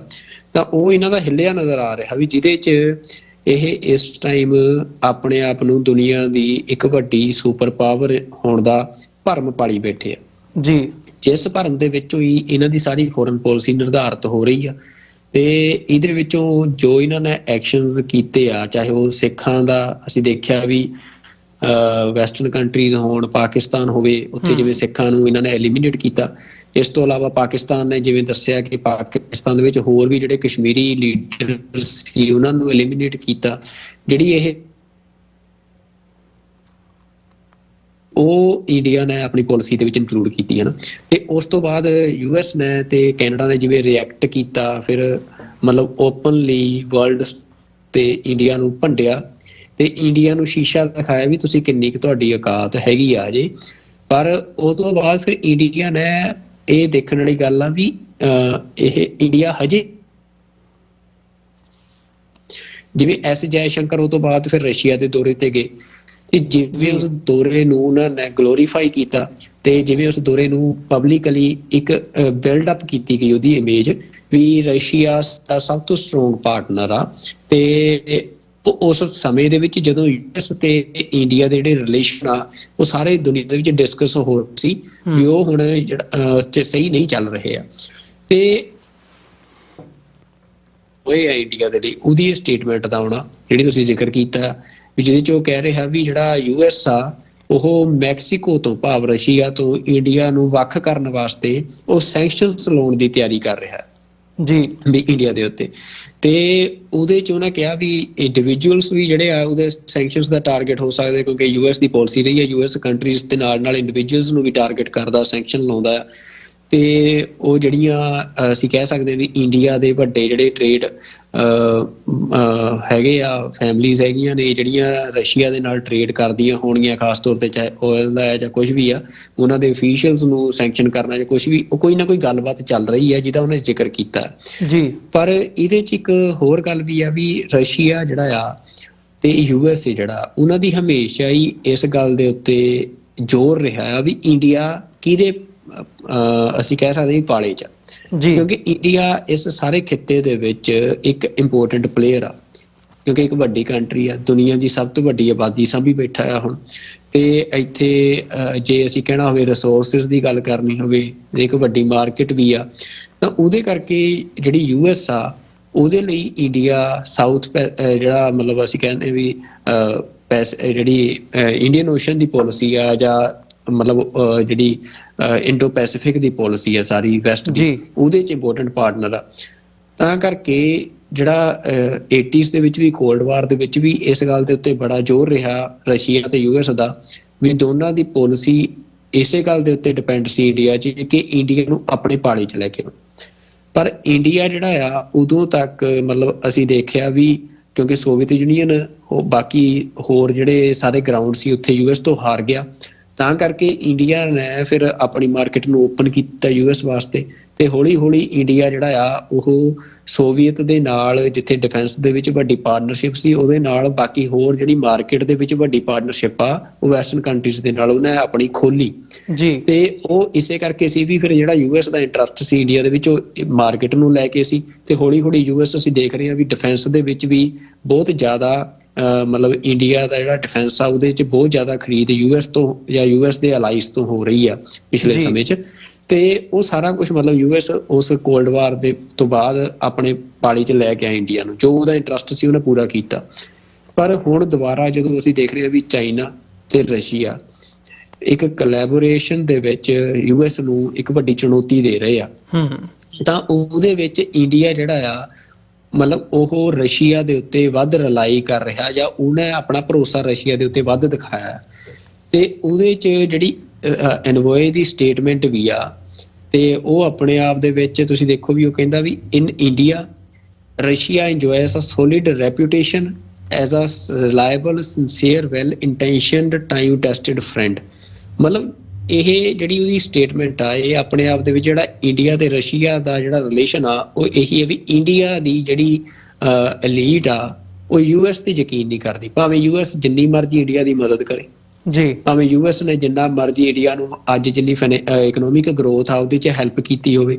ਪਰ ਤਾਂ ਵੀ ਜਦੋਂ ਹੁਣ ਯੂਐਸ ਨੂੰ ਲੋੜ ਸੀ ਇੰਡੀਆ ਦੀ ਤਾਂ ਇੰਡੀਆ ਜਿਹੜਾ ਆ ਉਹ ਫੇਰ ਦੁਬਾਰਾ ਰਸ਼ੀਆ ਦੇ ਪਾਲੇ 'ਚ ਜਾ ਕੇ ਖੜਾ ਨਜ਼ਰ ਆ ਰਿਹਾ ਤੇ ਉਹਦੇ ਪਿੱਛੇ ਜੜ ਇਹੀ ਆ ਵੀ ਜਿਹੜਾ ਇੰਡੀਆ ਦਾ ਐਲੀਟ ਆ, ਪੋਲੀਟੀਕਲ ਐਲੀਟ ਆ, ਇੱਥੋਂ ਦਾ ਬਿਜ਼ਨਸ ਐਲੀਟ ਆ, ਉਹ ਸਾਰਾ ਹੀ ਰਸ਼ੀਆ ਤੇ ਵੱਧ ਯਕੀਨ ਕਰਦਾ ਜੀ, ਉਹ ਮਤਲਬ ਯੂਐਸ ਦੇ ਉੱਤੇ ਯਕੀਨ ਨਹੀਂ ਕਰਦਾ। ਤਾਂ ਹੁਣ ਉਹਦੇ ਵਿੱਚ ਮਤਲਬ ਇਹ ਗੱਲ ਚਾਹੇ ਉਹ ਸਿੱਖਾਂ ਦਾ ਮਸਲਾ ਹੋਵੇ ਚਾਹੇ ਕਸ਼ਮੀਰੀਆਂ ਦਾ ਮਸਲਾ ਹੋਵੇ, ਕਿਉਂਕਿ ਇਹ ਸਾਰੇ ਮਸਲੇ ਜੁੜੇ ਆ ਰਿਲੀਜੀਅਸ ਫਰੀडम ਨੂੰ ਲੈ ਕੇ ਤੇ ਇਹ ਸਾਰੇ ਮਸਲੇ ਜੁੜੇ ਆ ਜਿਹੜੀ ਵੈਸਟ ਦੀ ਡੈਮੋਕ੍ਰੈਟਿਕ ਵੈਲਿਊਜ਼ ਦੀ ਦਾ ਗਲੋਬਲ ਆਰਡਰ ਆ ਉਹਨੂੰ ਲੈ ਕੇ। ਇੰਡੀਆ ਇਹਨਾਂ ਸਾਰੀ ਵੈਸਟਰਨ ਜਿਹੜੀਆਂ ਡੈਮੋਕ੍ਰੈਟਿਕ ਮਾਡਲ ਦੀਆਂ ਵੈਲਿਊਜ਼ ਨੇ ਉਹਨਾਂ ਤੋਂ ਉਲਟ ਜਾ ਕੇ ਜਿਹੜਾ ਰਸ਼ੀਅਨ ਮਾਡਲ ਆ ਪੋਲਿਟਿਕਸ ਦਾ ਉਹਨੂੰ ਲਾਗੂ ਕਰ ਰਿਹਾ ਜੀ। ਤੇ ਇਹਦੇ ਵਿੱਚ ਫਿਰ ਹੁਣ ਇਹ ਵੈਸਟ ਲਈ ਜ਼ਰੂਰੀ ਹੋ ਜਾਂਦਾ ਵੀ ਜੇ ਇੰਡੀਆ ਨੇ ਮਤਲਬ ਸਾਰਾ ਕੁਝ ਰਸ਼ੀਆ ਦੇ ਪਾਲੇ 'ਚ ਖੜ ਕੇ ਹੀ ਖੇਡਣਾ ਆ ਇਹ ਸਾਰੀ ਜੀਓਪੋਲਿਟੀਕਲ ਗੇਮ ਦੇ ਵਿੱਚ, ਤਾਂ ਫਿਰ ਯੂਐਸ ਨੂੰ ਇਸ ਖਿੱਤੇ ਦੇ ਵਿੱਚ ਆਪਣੇ ਨਵੇਂ ਅਲਾਈ ਚਾਹੀਦੇ ਆ ਤੇ ਉਹ ਨਵੇਂ ਅਲਾਈ ਕਿਸ ਫਾਰਮ 'ਚ ਹੋਣਗੇ, ਕਿਵੇਂ ਦੇ ਹੋਣਗੇ, ਭਵਿੱਖ ਦੀ ਅਸੀਂ ਕਹਿ ਸਕਦੇ ਹਾਂ ਵੀ ਗੱਲ ਆ। ਪਰ ਜੋ ਫਿਰ ਇਹਦੀਆਂ ਸਟਾਰਟਿੰਗ ਅਸੀਂ ਕਹਿ ਸਕਦੇ ਹਾਂ ਫੇਸ ਹੁੰਦੇ ਆ ਵੀ ਜਦੋਂ ਫਿਰ ਜਿਹੜਾ ਸੈਂਕਸ਼ਨਸ ਵਾਲਾ ਫੇਸ ਆ ਇਹ ਯੂਐਸ ਦਾ ਇੱਕ ਬੜਾ ਕਾਰਗਰ ਹਥਿਆਰ ਆ ਕਿਸੇ ਵੀ ਹੋਰ ਵਿਰੋਧੀ ਧਿਰ ਦੇ ਖਿਲਾਫ ਜੀ। ਤੇ ਜੇ ਹੁਣ ਯੂਐਸ ਇੱਥੇ ਤੱਕ ਗੱਲ ਲੈ ਆਇਆ ਵੀ ਇੰਡੀਆ ਦੇ ਉੱਤੇ ਸੈਂਕਸ਼ਨਸ ਲਾਉਣ ਦੀ ਤਿਆਰੀ ਕਰ ਰਿਹਾ ਜਿਵੇਂ ਰਸ਼ੀਆ ਦਾ ਐਨਵੋਏ ਕਹਿ ਰਿਹਾ, ਤਾਂ ਇਹ ਗੱਲ ਫਿਰ ਭਾਰਤ ਦੇ ਜਿਹੜੇ ਕੁਛ ਸਾਨੂੰ ਵੀ ਜਿਹੜੇ ਇੱਕ ਇੰਡੀਅਨ ਨੈਸ਼ਨਲਿਸਟ ਹੋਣਗੇ ਹਨ ਉਹ ਸੁਣਦੇ ਹੋਣਗੇ, ਤਾਂ ਇਹ ਗੱਲ ਸਮਝਣੀ ਚਾਹੀਦੀ ਹੈ ਵੀ ਇੰਡੀਆ ਦਾ ਬਿਜ਼ਨਸ, ਇੰਡੀਆ ਦੀ ਇਕਨੋਮਿਕ ਗਰੋਥ ਜਿਹੜੀ ਆ ਫਿਰ ਉਹ ਯੂਐਸ ਦੇ ਸਵਾਰ ਤੋਂ ਬਚ ਨਹੀਂ ਸਕਦੀ ਜੀ। ਤੇ ਇਹਦੇ ਲਈ ਮਤਲਬ ਹੁਣ ਜਿਹੜੀ ਗੱਲ ਫਿਰ ਉਹਨੇ ਕਹੀ ਆ ਐਨਵੋਏ ਨੇ ਆਪਣੀ ਸਟੇਟਮੈਂਟ ਦੇ ਵਿੱਚ, ਉਹ ਕਹਿੰਦਾ ਵੀ ਡਿਊ ਟੂ ਦਿਸ ਜਿਹੜਾ ਇਹ ਚੱਲ ਰਿਹਾ ਸਾਰਾ ਕੁਝ ਇਹਦੇ ਕਰਕੇ ਹੀ sad some Indian partners are forced to exercise caution ਵੀ ਜਿਹੜੇ ਫਿਰ ਮਤਲਬ ਹੁਣ ਵੀ ਹਿੱਲ ਜੁਲ ਵੀ ਉਹਨੇ ਆਪਣੀ ਸਟੇਟਮੈਂਟ 'ਚ ਕਹਿ ਦਿੱਤਾ ਵੀ ਉਹ ਘਬਰਾਏ ਵੀ ਪਏ ਆ ਜੀ ਜਦੋਂ ਹੁਣ ਪਤਾ ਲੱਗਿਆ ਵੀ ਯੂਐਸ ਜਿਹੜਾ ਆ ਹੁਣ ਗੱਲਾਂ ਤੋਂ, ਕਿਉਂਕਿ ਇਹ ਵੀ ਅਸੀਂ ਦੇਖ ਰਹੇ ਸੀ ਪਿਛਲੇ ਟਾਈਮ 'ਚ ਜਿਵੇਂ ਸਿੱਖਾਂ ਦੇ ਕਤਲ ਦੀ ਕੋਸ਼ਿਸ਼ ਕੀਤੀ ਹੈ ਯੂਐਸ ਦੀ ਸੋਵਰੇਨਿਟੀ ਤੇ ਅਟੈਕ ਸਿੱਧਾ ਕੀਤਾ ਇੰਡੀਆ ਨੇ, ਫਿਰ ਇਹ ਹੋ ਰਿਹਾ ਸੀ ਵੀ ਪਤਾ ਨਹੀਂ ਗੱਲੀ ਬਾਤੀ ਸਰ ਜਾਣਾ, ਪਰ ਜੇ ਯੂਐਸ ਇਹ ਫੈਸਲਾ ਕਰ ਰਿਹਾ ਆ ਇਸ ਤਰ੍ਹਾਂ ਦਾ ਤਾਂ ਫਿਰ ਉਹਦੇ ਨਾਲ ਘਬਰਾਹਟ ਜਿਹੜਾ ਇੰਡੀਆ ਦੇ ਇਨਰ ਸਰਕਲਸ ਨੇ ਉਹਨਾਂ ਦੇ ਵਿੱਚ ਹੋ ਗਈ ਆ। ਤੇ ਜੇ ਇਸ ਘਬਰਾਹਟ ਦਾ ਜ਼ਿਕਰ ਇੱਕ ਡਿਪਲੋਮੈਟ ਕਰ ਰਿਹਾ ਤਾਂ ਇਹ ਕਿੰਨੇ ਹਾਇਰ ਲੈਵਲਸ ਤੇ ਉਹ ਘਬਰਾਹਟ ਹੋ ਰਹੀ ਆ, ਤਾਂ ਉਹਦਾ ਅਸੀਂ ਅੰਦਾਜ਼ਾ ਲਾ ਸਕਦੇ ਹਾਂ ਵੀ ਉਹ ਡਿਪਲੋਮੈਟਿਕ ਲੈਵਲ ਤੇ ਘਬਰਾਹਟ ਹੋ ਰਹੀ ਹੈ ਜਿਹੜੇ ਡਿਪਲੋਮੈਟਸ ਹੁੰਦੇ ਆ ਜੀ ਜਿਹੜੇ ਕਿਸੇ ਵੀ ਸਟੇਟ ਨੂੰ ਰਨ ਕਰਦੇ ਆ। ਤੇ ਪਰ ਉਹ ਨਾਲ ਫਿਰ ਇਹ ਵੀ ਕਹਿੰਦਾ and there is also significant number of those for whom such an approach is unacceptable ਕਹਿੰਦਾ ਫਿਰ ਪਰ ਕੁਝ ਇਹੋ ਜਿਹੇ ਵੀ ਹੈਗੇ ਆ ਜਿਹਨਾਂ ਨੂੰ ਅਸੀਂ ਕਹਿੰਦੇ ਹੁੰਦੇ ਆ ਵੀ ਜਿਹੜੇ ਆਪਣੇ ਆਪ ਨੂੰ ਫਿਰ ਉਹ ਜਿਵੇਂ ਮੋਦੀ ਜਿਹਨਾਂ 'ਚ ਇੱਕ ਆਉਂਦਾ ਵੀ ਮੇਰਾ ਤਾਂ 54 ਇੰਚ ਦੀ ਮੇਰੀ ਛਾਤੀ ਹੈ ਹਨਾ, ਇਹ ਆ ਉਹ ਆ ਜਿਹੜਾ ਇਹੋ ਜਿਹੀ ਅਪਰੋਚ ਵਾਲਾ ਇੱਕ ਵਰਗ ਤਿਆਰ ਕੀਤਾ ਹੈ ਭਾਜਪਾ ਨੇ ਉੱਥੇ ਵੀ ਅਸੀਂ ਤਾਂ ਦੁਨੀਆ ਦੀ ਕਿਸੇ ਵੀ ਫੌਜ ਨੂੰ ਸੁੱਟ ਸਕਦੇ ਹਾਂ। ਜਿਵੇਂ ਅਸੀਂ ਦੇਖਿਆ ਵੀ ਉਹ ਪਾਰਲੀਮੈਂਟ 'ਚ ਬੈਠ ਖੜ ਕੇ ਵੀ ਇੱਥੇ ਰਵਨੀਤ ਬਿੱਟੂ ਵਰਗਾ ਗੱਲ ਕਹੀ ਜਾਂਦਾ ਸੀ ਕਿ ਸਾਡੀਆਂ ਪਣਡੁੱਬੀਆਂ ਉੱਥੇ ਚੱਲ ਜਾਣਗੀਆਂ ਜਾਂ ਇੱਦਾਂ ਦੀਆਂ ਜਿਹਨੂੰ ਪੰਜਾਬੀ 'ਚ ਭਕਾਈ ਮਾਰਨੀ ਕਹਿੰਦੇ ਹੁੰਦੇ ਆ ਵੀ ਉਹ ਗੱਲਾਂ ਕਰਦੇ ਆ। ਵੀ ਉਹ ਵੀ ਕਹਿੰਦਾ ਫਿਰ ਕੁਝ ਨੰਬਰ ਆਫ ਜਿਹੜੇ ਲੋਕ ਉਹ ਹੈਗੇ ਆ ਇਹਨਾਂ ਦੀ, ਉਹ ਕਹਿੰਦੇ ਵੀ ਅਸੀਂ ਨਹੀਂ ਇਹੋ ਜਿਹੀ, ਫਿਰ ਜੇ ਧੱਕਾ ਕਰੂੰਗਾ ਅਮਰੀਕਾ ਮਤਲਬ ਸਾਡੇ ਸੈਂਕਸ਼ਨਸ ਲਾਊਂਗਾ ਹੈ ਨਾ, ਵੀ ਅਸੀਂ ਉਹ ਫਿਰ ਅਸੀਂ ਪਰਵਾਹ ਨਹੀਂ ਕਰੂੰਗੇ ਉਹਦੀ। ਪਰ ਉਹ ਮਤਲਬ ਇਹ ਹੁਣ ਦੋਨੇ ਤਰ੍ਹਾਂ ਦੀ ਉਹਨੇ ਜ਼ਿਕਰ ਕੀਤਾ ਵੀ ਇੱਦਾਂ ਦੀ ਕਾਫੀ ਗੱਲਬਾਤ ਉੱਥੇ ਚੱਲ ਰਹੀ ਆ। ਤਾਂ ਅਮਰਵੀਰ ਸਿੰਘ ਜੀ ਇਹ ਗੱਲ ਇਸ ਗੱਲ ਵੱਲ ਪੱਕਾ ਪੁਖਤਾ ਇਸ਼ਾਰਾ ਕਰਦੀ ਆ ਵੀ US ਜਿਹੜਾ ਆ ਬਿਹਾਈਂਡ ਦਾ ਕਰਟਨਸ ਜੋ ਸਿੱਖਾਂ ਦੇ ਨਾਲ ਕੀਤਾ ਹੈ ਇੰਡੀਆ ਨੇ, ਜਿਵੇਂ ਸਿੱਖਾਂ ਦੇ ਉੱਤੇ ਅਟੈਕ ਕੀਤਾ ਵੈਸਟਰਨ ਕੰਟਰੀਜ਼ ਦੇ ਵਿੱਚ, ਤੇ ਇੰਡੀਆ ਦੇ ਵਿੱਚ ਜਿਹੋ ਜਿਹਾ ਮਾਹੌਲ ਸਿਰਜਿਆ ਜਾ ਰਿਹਾ, ਜਿਵੇਂ ਮੁਸਲਿਮਸ ਦੇ ਉੱਤੇ ਅਟੈਕ ਕੀਤਾ ਜਾ ਰਿਹਾ, ਜਿਵੇਂ ਫਰੀडम ਆਫ ਜਿਹੜੀ ਸਪੀਚ ਆ ਉਹਨੂੰ ਸਨੱਬ ਕਰਨ ਦੀ ਕੋਸ਼ਿਸ਼ ਹੋ ਰਹੀ ਆ, ਨਾਲ ਹੀ ਜਿਹੜੀਆਂ ਰਿਲੀਜੀਅਸ ਫਰੀडम्स ਨੇ ਉਹਨਾਂ ਦੇ ਉੱਤੇ ਅਟੈਕ ਹੋ ਰਿਹਾ, ਤਾਂ ਮਤਲਬ ਜਿਹੜਾ ਵੈਸਟ ਆ ਉਹ ਇੰਡੀਆ ਦਾ ਮੈਨੂੰ ਇਹ ਲੱਗ ਰਿਹਾ ਵੀ ਜਿਹੜਾ ਸਾਰਾ ਤਾਣਾ ਬਾਣਾ ਆ ਇਹ ਕਿਤੇ ਨਾ ਕਿਤੇ ਮਤਲਬ ਜਿਵੇਂ ਹੁੰਦਾ ਵੀ ਸੁਧਾਰਨ ਦੀ ਉਹਨੂੰ ਕੋਸ਼ਿਸ਼ ਕਰ ਰਿਹਾ ਹੈ, ਤੇ ਉਹਦੇ ਲਈ ਕੋਈ ਅਮਲੀ ਜਿਹੜੇ ਕਦਮ ਆ ਉਹ ਇੰਟਰਨਲ ਜਿਹੜੀ US ਦੀ ਆਪਾਂ ਕਹਿ ਸਕਦੇ ਹਾਂ ਵੀ ਸਾਰੀ ਸਟੇਟ ਆ ਜਾਂ ਐਸਟੈਬਲਿਸ਼ਮੈਂਟ ਆ ਉਹਦੇ 'ਚ ਉਹ ਚੁੱਕੇ ਜਾ ਰਹੇ ਆ, ਜਿਹਦਾ ਇਸ਼ਾਰਾ ਰਸ਼ੀਆ ਦੇ ਐਨਵੋਏ ਨੇ ਕੀਤਾ ਹੈ। ਜੀ ਬਿਲਕੁਲ, ਨਹੀਂ ਇਹ ਇਸ਼ਾਰੇ ਨੂੰ ਸਮਝਣ ਦੀ ਲੋੜ ਹੈ। ਬਸ ਹੁਣ ਗੱਲ ਇੱਥੇ ਇਹ ਆ ਜਾਂਦੀ ਹੈ ਵੀ ਇਹ ਇਸ਼ਾਰਾ ਜਸਟ ਇਸ਼ਾਰਾ ਮਾਤਰ ਹੈ ਜਾਂ ਇਹਦੇ ਵਿੱਚ ਕੁਝ ਸਬਸਟਾਂਸ ਜਾਂ ਜਿਵੇਂ ਤੁਸੀਂ ਜ਼ਿਕਰ ਕੀਤਾ ਆ ਵੀ ਬਿਹਾਈਂਡ ਦ ਕਰਟਨ ਕੁਝ ਚੱਲ ਵੀ ਰਿਹਾ ਆ, ਜਾਂ ਅਮਰੀਕਾ ਦੀ ਜਿਹੜੀ ਪਾਲਿਸੀ ਹੈਗੀ ਹੈ ਉਹ ਕਿਸ ਪਾਸੇ ਨੂੰ ਝੁਕਾ ਰੱਖ ਰਹੀ ਹੈ। ਹੁਣ ਇਹ ਇੱਕ ਪੁਆਇੰਟ ਹੈ, ਨੁਕਤਾ ਜਿਹੜਾ ਤੁਸੀਂ ਜਿਹਦਾ ਜ਼ਿਕਰ ਕੀਤਾ ਵੀ ਇੱਕ ਸਟੇਜ ਦੇ ਉੱਤੇ ਜੇ ਅਸੀਂ ਇੰਡੀਆ ਦੀ ਹਿਸਟਰੀ ਦੇਖਣੀ ਹੋਵੇ, ਇੰਡੀਆ ਨੇ ਆਪਣੇ ਆਪ ਨੂੰ ਲਾਰਜੈਸਟ ਡੈਮੋਕ੍ਰੇਸੀ ਦੇ ਤੌਰ ਦੇ ਉੱਤੇ ਪ੍ਰਚਾਰਿਆ, ਤੇ ਉਸ ਕਿਸਮ ਦਾ ਜਿਹੜਾ ਕਨਸਟੀਟਿਊਸ਼ਨ ਦੇ ਲਬਾਦੇ ਦੇ ਥੱਲੇ ਉਹ ਲੁਕ ਕੇ ਉਸ ਕਿਸਮ ਦਾ ਭਾਵੇਂ ਆਪਣਾ ਕੰਮ ਕਰ ਰਹੇ ਸੀ ਘੱਟ ਗਿਣਤੀਆਂ ਦੇ ਖਿਲਾਫ ਅਦਰਵਾਈਜ਼, ਪਰ ਉਹ ਉੱਪਰ ਇੱਕ ਜਿਹੜੀ ਬ੍ਰੌਡਰ ਕੰਟੈਕਸਟ ਦੇ ਵਿੱਚ ਇੰਟਰਨੈਸ਼ਨਲੀ ਜਿਹੜੀ ਉਹਨਾਂ ਦੀ ਪ੍ਰੈਜੈਂਟੇਸ਼ਨ ਸੀਗੀ ਉਹ ਆਪਣੇ ਆਪ ਨੂੰ ਵੱਡੀ ਡੈਮੋਕ੍ਰੇਸੀ ਦੇ ਤੌਰ ਦੇ ਉੱਤੇ, ਤੇ ਹੁਣ ਤੇ ਮਤਲਬ ਉਹ ਮਦਰ ਆਫ ਡੈਮੋਕ੍ਰੇਸੀ ਦੇ ਨਾਂ ਦੇ ਥੱਲੇ ਵੀ ਆਪਣੇ ਆਪ ਨੂੰ ਪੇਸ਼ਕਾਰੀ ਜਿਹੜੀ ਹੈ ਉਹ ਉਸ ਕਿਸਮ ਦੀ ਕੀਤੀ ਗਈ ਹੈ। ਪਰ ਹੁਣ ਜਿਸ ਕਿਸਮ ਦਾ ਤਾਣਾ ਬਾਣਾ ਭਾਰਤ ਦੇ ਵਿੱਚ ਨਰਿੰਦਰ ਮੋਦੀ ਦੀ ਸਰਕਾਰ ਨੇ ਬੁਣਿਆ, ਤੇ ਹੁਣ ਉਹ ਨੰਗੇ ਚਿੱਟੇ ਹੋ ਕੇ ਜਿਸ ਕਿਸਮ ਨਾਲ ਜੋ ਉੱਥੇ ਸਿਚੁਏਸ਼ਨ ਬਣੀ ਹੋਈ ਹੈ, ਜਿਵੇਂ ਘੱਟ ਗਿਣਤੀਆਂ ਦੇ ਉੱਤੇ ਹਮਲੇ ਹੋ ਰਹੇ ਆ, ਜਿਵੇਂ ਇੱਕ ਆਟੋਕ੍ਰੈਟਿਕ ਨੇਸ਼ਨ ਹੋਣ ਦੇ ਤੌਰ ਦੇ ਉੱਤੇ ਭਾਰਤ ਜਿਵੇਂ ਉਧਰ ਨੂੰ ਵਧਿਆ, ਤੇ ਜਿਵੇਂ ਉਹ ਅਥੋਰਿਟੇਰੀਅਨਿਜ਼ਮ ਦਾ ਜਿਹੜਾ ਪਾਰਟ ਹੈ ਉਹ ਨਜ਼ਰ ਆ ਰਿਹਾ ਹੈ। ਅੱਜ ਦੇ ਇੱਕ ਸੈਗਮੈਂਟ ਦੇ ਵਿੱਚ ਵੀ ਅਸੀਂ ਅਗਲੇ ਦੇ ਵਿੱਚ ਜ਼ਿਕਰ ਕਰਾਂਗੇ ਵੀ ਕਿਵੇਂ ਵੀਜ਼ਾ ਨੂੰ, OCI ਕਾਰਡਸ ਨੂੰ, ਪਾਸਪੋਰਟ ਨੂੰ ਵੈਪਨ ਦੇ ਤੌਰ ਦੇ ਉੱਤੇ ਵਰਤ ਰਿਹਾ, ਟਰਾਂਸਨੈਸ਼ਨਲ ਰਿਪਰੈਸ਼ਨ ਦਾ ਅਸੀਂ ਜ਼ਿਕਰ ਕਰ ਰਹੇ ਹਾਂ। ਘੱਟ ਗਿਣਤੀਆਂ ਮਤਲਬ ਹੁਣ ਅਯੋਧਿਆ ਦੇ ਵਿੱਚ ਜੋ ਰਾਮ ਮੰਦਿਰ ਬਣਾਇਆ ਗਿਆ, ਤੇ ਉਹ ਤੋਂ ਬਾਅਦ ਅਸੀਂ ਉੱਤਰਾਖੰਡ ਦੇ ਵਿੱਚ ਦੇਖ ਰਹੇ ਹਾਂ ਕਿਵੇਂ ਮਸਜਿਦਾਂ ਢਾਹ ਕੇ ਇੱਕ ਵਾਇਲੈਂਸ ਦੀ ਜਿਹੜੀ ਲਾਈਨ ਹੈ ਉਹ ਲਈ ਜਾ ਰਹੀ ਹੈ ਘੱਟ ਗਿਣਤੀ ਮੁਸਲਮਾਨਾਂ ਦੇ ਖਿਲਾਫ। ਸੋ ਇਹ ਜਿਹੜਾ ਸਾਰਾ ਹੀ ਵਰਤਾਰਾ ਮਤਲਬ ਇੱਕ ਐਂਗਲ ਤੋਂ ਨਹੀਂ, ਇਹਦੀਆਂ ਮਲਟੀਪਲ ਲੇਅਰਸ ਨਜ਼ਰ ਆਉਂਦੀਆਂ ਨੇ, ਤੇ ਕਿਤੇ ਨਾ ਕਿਤੇ ਜਿਹੜਾ ਤੁਸੀਂ ਵੀ ਜ਼ਿਕਰ ਕੀਤਾ ਆ ਵੀ ਭਾਰਤ ਜਿਹੜਾ ਉਹ ਰੂਸ ਜਾਂ ਚੀਨ ਦਾ ਜਿਹੜਾ ਪੋਲੀਟੀਕਲ ਸਿਸਟਮ ਹੈ ਜਾਂ ਜਿਹੜਾ ਗਵਰਨੈਂਸ ਦਾ ਸਿਸਟਮ ਹੈ ਉਸ ਵੱਲ ਨੂੰ ਵੱਧ ਰਿਹਾ, ਕਿਉਂਕਿ ਵੈਸਟ ਤੇ ਅਮਰੀਕਾ ਖਾਸ ਤੌਰ ਤੇ ਜਿਹੜੀਆਂ ਘੱਟੋ ਘੱਟ ਭਾਵੇਂ ਆਪਣੇ ਹਿੱਤਾਂ ਦੇ ਥੱਲੇ ਹੀ ਸਹੀ ਹੈ, ਘੱਟੋ ਘੱਟ ਕੁਐਸਚਨ ਜ਼ਰੂਰ ਕਰਦੇ ਆ ਜਦੋਂ ਕੋਈ ਘੱਟ ਗਿਣਤੀ ਦੇ ਉੱਤੇ ਜਾਂ ਡੈਮੋਕ੍ਰੇਸੀ ਦੀਆਂ ਜਿਹੜੀਆਂ ਵੈਲਿਊਜ਼ ਨੇ ਉਹਨਾਂ ਨੂੰ ਜਦੋਂ ਸੱਟ ਵੱਜਦੀ ਹੈ ਇਹ ਸਵਾਲ ਚੁੱਕਦੇ ਆ, ਇਹ ਕੁਐਸਚਨ ਕਰਦੇ ਆ, ਇਹ ਪੁੱਛਦੇ ਆ ਵੀ ਭਾਈ ਇਹ ਕਿਉਂ ਹੋ ਰਿਹਾ ਹੈ ਤੇ ਇਹਨੂੰ ਤੁਸੀਂ ਸੁਧਾਰੋ। ਜਦ ਕਿ ਰੂਸ ਤੇ ਚਾਈਨਾ ਦੀ ਜਿਹੜੀ ਪਾਲਿਸੀ ਹੈਗੀ ਹੈ ਉਹਨਾਂ ਨੇ ਨਾ ਕੁਐਸਚਨ ਕਰਨਾ, ਨਾ ਪੁੱਛਣਾ, ਨਾ ਦੱਸਣਾ, ਤੇ ਉਹਨਾਂ ਨੇ ਆਪਣੇ ਹਿੱਤ ਦੇਖਣੇ ਆ, ਉਹ ਦੇਖਦਿਆਂ ਹੋਇਆਂ ਉਹਨਾਂ ਨੇ ਆਪਣੀ ਜਿਹੜੀ ਰਿਲੇਸ਼ਨਸ਼ਿਪ ਹੈ ਉਹ ਬਰਕਰਾਰ ਰੱਖਣੀ ਆ। ਸੋ ਇੱਥੇ ਕਿਤੇ ਨਾ ਕਿਤੇ ਉਹ ਵੀ ਸਿਚੁਏਸ਼ਨ ਬਣ ਜਾਂਦੀ ਹੈ ਵੀ ਭਾਰਤ ਉਸ ਕਿਸਮ ਦੀ ਸਿਚੁਏਸ਼ਨ ਵੱਲ ਨੂੰ ਤੇ ਨਹੀਂ ਵੱਧ ਰਿਹਾ ਕਿ ਉਹ ਚਾਹੁੰਦਾ ਹੋਵੇ ਵੀ ਭਾਈ ਅਸੀਂ ਗਵਰਨੈਂਸ ਸਿਸਟਮ ਹੀ ਉਸ ਕਿਸਮ ਦਾ ਲੈ ਆਈਏ ਕਿ ਸਾਨੂੰ ਮਤਲਬ ਮੁੜ ਕੇ ਡੈਮੋਕ੍ਰੇਸੀ ਦਾ ਲਬਾਦਾ ਪਾਉਣ ਦੀ ਜਾਂ ਉਸ ਕਿਸਮ ਦਾ ਘੁੰਡ ਚੁੱਕਣ ਦੀ, ਮਤਲਬ ਘੁੰਡ ਚੁੱਕ ਕੇ ਹੀ ਉਹ ਬਿਲਕੁਲ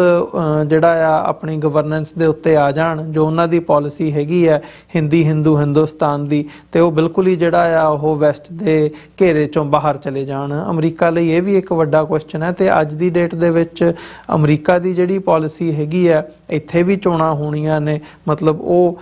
ਬਾਈਡਨ ਤੇ ਜਿਹੜੀ ਟਰੰਪ ਦੀ ਰਿਪਬਲਿਕਨ ਤੇ ਡੈਮੋਕ੍ਰੈਟਸ ਦੀ ਜਿਹੜੀ ਉਹ ਹੈਗੀ ਹੈ ਇਕੁਏਸ਼ਨ, ਉਹ ਵੀ ਵੇਰੀ ਕਰਦੀ ਹੈ ਵੀ ਇਸ ਸਾਲ ਦੇ ਵਿੱਚ ਉਹ ਕਿਵੇਂ ਉਹ ਕਰਦੀ ਹੈ। ਸੋ ਕਿਵੇਂ ਦੇਖਦੇ ਹੋ ਕਿ ਅਮਰੀਕਾ ਮਤਲਬ ਭਾਰਤ ਨੂੰ ਕਿੱਥੇ ਕੁ ਰੱਖ ਕੇ ਦੇਖਣਾ ਚਾਹੁੰਦਾ, ਇਹ ਵੀ ਅਮਰੀਕਾ ਅਫੋਰਡ ਨਹੀਂ ਕਰੂਗਾ ਕਿ ਕੰਪਲੀਟਲੀ ਜਾ ਕੇ ਰਸ਼ੀਅਨ ਬਲਾਕ ਦੇ ਵਿੱਚ ਭਾਰਤ ਖੜ ਜਾਵੇ। ਬਿਲਕੁਲ ਜੀ ਅਮਰਵੀਰ ਸਿੰਘ ਜੀ, ਜਿਹੜੀ ਇਹ ਸਾਰੀ ਸਿਚੁਏਸ਼ਨ ਆ ਨਾ, ਤੁਸੀਂ ਦੇਖੋ ਮਤਲਬ ਇਹਨੂੰ ਇੱਕ ਅੱਜ ਦੀ ਹੋਰ ਜਿਹੜੀ ਲੇਟੈਸਟ ਅਪਡੇਟ ਹੈਗੀ ਆ ਉਹਦੇ ਨਾਲ ਜੋੜ ਕੇ ਅਸੀਂ ਹੋਰ ਸੌਖਾ ਸਮਝ ਸਕਦੇ ਹਾਂ। ਇੰਡੀਆ ਦੇ ਜਿਹੜੇ ਕਤਰ ਦੇ ਵਿੱਚ ਬੰਦੇ ਫੜੇ ਗਏ ਸੀ, ਜਿਹੜੇ ਕਿ ਇਜ਼ਰਾਈਲ ਦੇ ਲਈ ਜਸੂਸੀ ਕਰਨ ਦੇ ਦੋਸ਼ ਹੇਠ ਜਾਂ ਉਹਨਾਂ ਦੇ ਮਤਲਬ ਪੈਸੇ ਲੈ ਕੇ ਉਹਨਾਂ ਨੂੰ ਜਾਣਕਾਰੀ ਦੇ ਰਹੇ ਸੀ ਕਤਰ ਦੀ,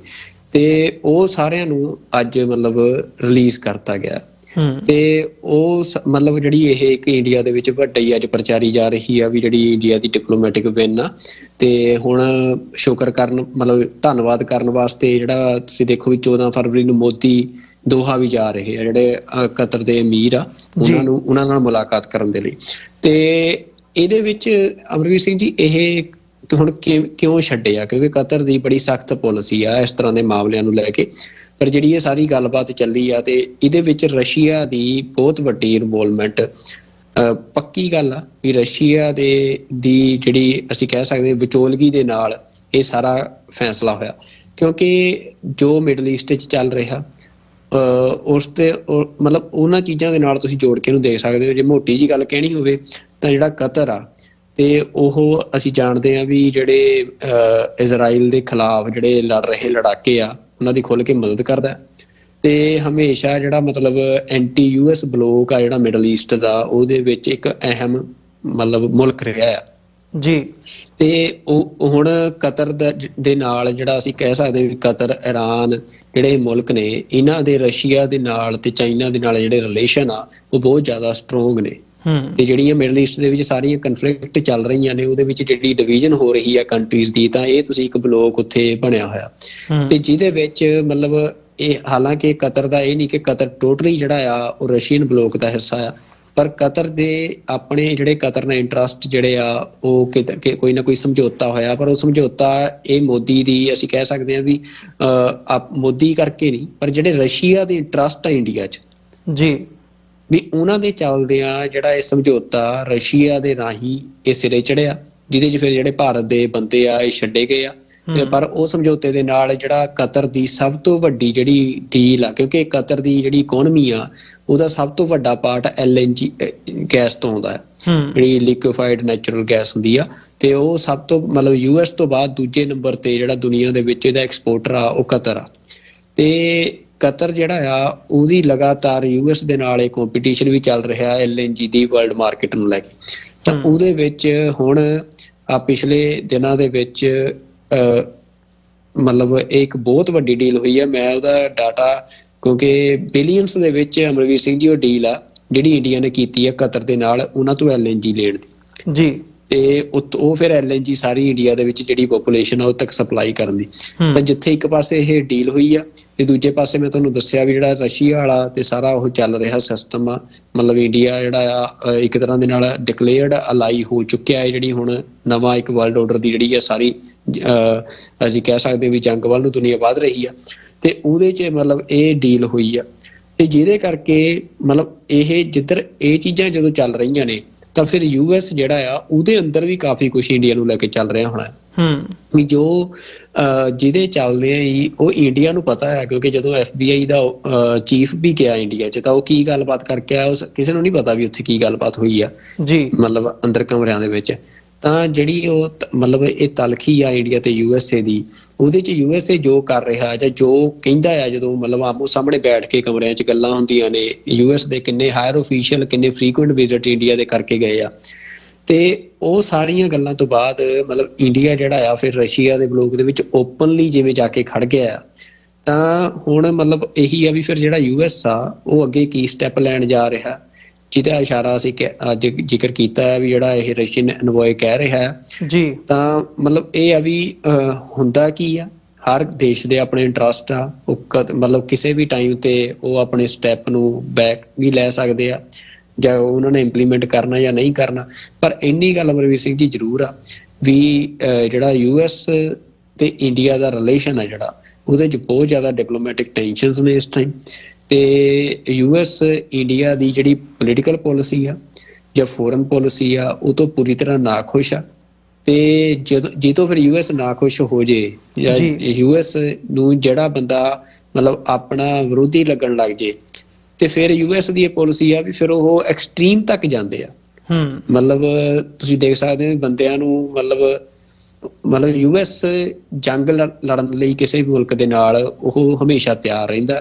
ਉਹਦੀ ਫੌਜ ਹਮੇਸ਼ਾ ਤਿਆਰ ਰਹਿੰਦੀ ਆ। ਤੇ ਜੇ ਡਿਪਲੋਮੈਟਿਕ ਸੈਂਕਸ਼ਨਸ ਦੀ ਗੱਲ ਹੋਵੇ ਤਾਂ ਉਹਦੇ ਲਈ ਯੂਐਸ ਹਮੇਸ਼ਾ ਤਿਆਰ ਰਹਿੰਦਾ। ਤਾਂ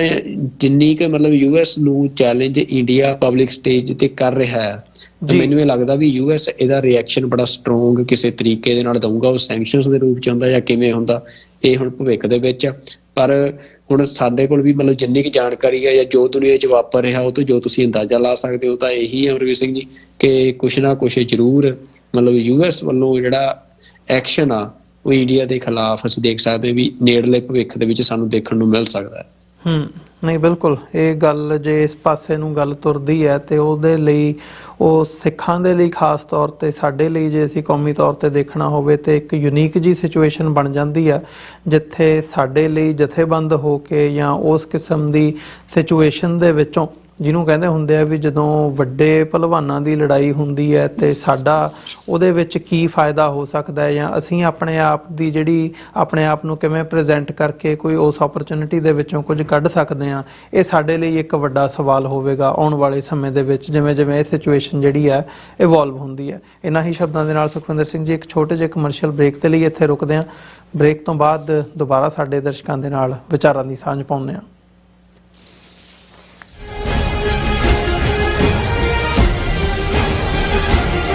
ਜਦੋਂ ਸਾਡੀ ਜ਼ਮੀਰਾਂ ਦੀ ਗੱਲ ਹੋਊਗੀ, ਜਦੋਂ ਸਾਡੀ ਹੋਂਦ ਦੀ ਗੱਲ ਹੋਊਗੀ, ਉਦੋਂ ਅਸੀਂ ਖੜੇ ਹੋ ਜਾਾਂਗੇ। ਉਹ ਵੱਖਰੀ ਗੱਲ ਆ ਵੀ ਅਸੀਂ ਆਪਣੀ ਪਛਾਣ ਤੋਂ ਦੂਰ ਹੋਏ ਫਿਰਦੇ ਹਾਂ। ਗੁਰਦੁਆਰਾ ਗੁਰੂ ਹਰਗੋਬਿੰਦ ਸਾਹਿਬ ਗ੍ਰੀਨਵੁੱਡ ਇੰਡੀਆਨਾ ਵਿਖੇ ਸ਼ਹੀਦ ਭਾਈ ਸੰਦੀਪ ਸਿੰਘ ਦੀਪ ਸਿੱਧੂ ਦੀ ਸ਼ਹਾਦਤ ਨੂੰ ਸਮਰਪਿਤ ਅਖੰਡ ਪਾਠ ਸਾਹਿਬ 16 ਫਰਵਰੀ 2024 ਨੂੰ ਆਰੰਭ ਹੋਣਗੇ ਅਤੇ 18 ਫਰਵਰੀ ਦਿਨ ਐਤਵਾਰ ਨੂੰ ਭੋਗ ਪਾਏ ਜਾਣਗੇ। ਐਤਵਾਰ ਦੇ ਦਿਨ ਦੇ ਦੀਵਾਨ ਵਿੱਚ ਪੰਥ ਦੇ ਪ੍ਰਸਿੱਧ ਕੀਰਤਨੀ ਜਥੇ ਕਥਾਵਾਚਕ ਗੁਰਬਾਣੀ ਅਤੇ ਗੁਰ ਇਤਿਹਾਸ ਨਾਲ ਸੰਗਤ ਨੂੰ ਨਿਹਾਲ ਕਰਨਗੇ। ਅਜੋਕੇ ਸਿੱਖ ਸੰਘਰਸ਼ ਅਤੇ ਮੌਜੂਦਾ ਹਾਲਾਤਾਂ ਬਾਰੇ ਖਾਲਿਸਤਾਨ ਅਫੇਅਰਸ ਸੈਂਟਰ ਦੇ ਸੰਚਾਲਕ ਡਾਕਟਰ ਅਮਰਜੀਤ ਸਿੰਘ ਵਿਚਾਰਾਂ ਦੀ ਸਾਂਝ ਪਾਉਣਗੇ। ਗੁਰੂ ਘਰ ਦੀ ਪ੍ਰਬੰਧਕ ਕਮੇਟੀ ਅਤੇ ਭਲਵਾਨ ਯੂਥ ਗਰੁੱਪ ਆਰਗੇਨਾਈਜੇਸ਼ਨ ਵੱਲੋਂ ਆਪ ਸਭ ਨੂੰ ਇਸ ਸਮਾਗਮ ਵਿੱਚ ਹਾਜ਼ਰੀ ਲਵਾਉਣ ਲਈ ਬੇਨਤੀ ਕੀਤੀ ਜਾਂਦੀ ਹੈ। ਮਰਨ ਮੁਨਸਾ ਸੂਰਿਆ ਹੱਕ ਹੈ। ਸਿਗਨੇਚਰ ਟਰੱਕ ਸਰਵਿਸ ਰਾਊਟ 81 ਉੱਤੇ ਐਗਜ਼ਿਟ 235 ਤੇ ਟਰੱਕਰ ਵੀਰਾਂ ਲਈ 24 ਘੰਟੇ ਰੋਡ ਸਰਵਿਸ ਦੀ ਸੁਵਿਧਾ ਮੌਜੂਦ। Heavy duty repair, oil change, ਪੁਰਾਣੇ ਅਤੇ ਨਵੇਂ tyre, computer diagnostic, DPF cleaning, brake service ਜਾਂ ਰਸਤੇ ਵਿੱਚ ਆਈ ਹਰ ਤਰ੍ਹਾਂ ਦੀ ਰਿਪੇਅਰ ਪ੍ਰੋਫੈਸ਼ਨਲ ਟੀਮ ਵੱਲੋਂ ਕੀਤੀ ਜਾਂਦੀ ਹੈ। ਬ੍ਰੇਕਫਾਸਟ, ਲੰਚ ਅਤੇ ਡਿਨਰ ਲਈ ਪੰਜਾਬੀ ਢਾਬੇ ਦਾ ਆਨੰਦ ਵੀ ਮਾਣੋ। ਡਰਾਈਵਰ ਅਤੇ ਟਰੱਕ ਆਪਰੇਟਰ ਵੀਰ ਡਿਸਪੈਚ ਦੀ ਸਰਵਿਸ ਲਈ ਸਾਡੇ ਨਾਲ ਸੰਪਰਕ ਕਰਨ। Signature truck service 58 triangle drive, Weyers Cave, Virginia 24486।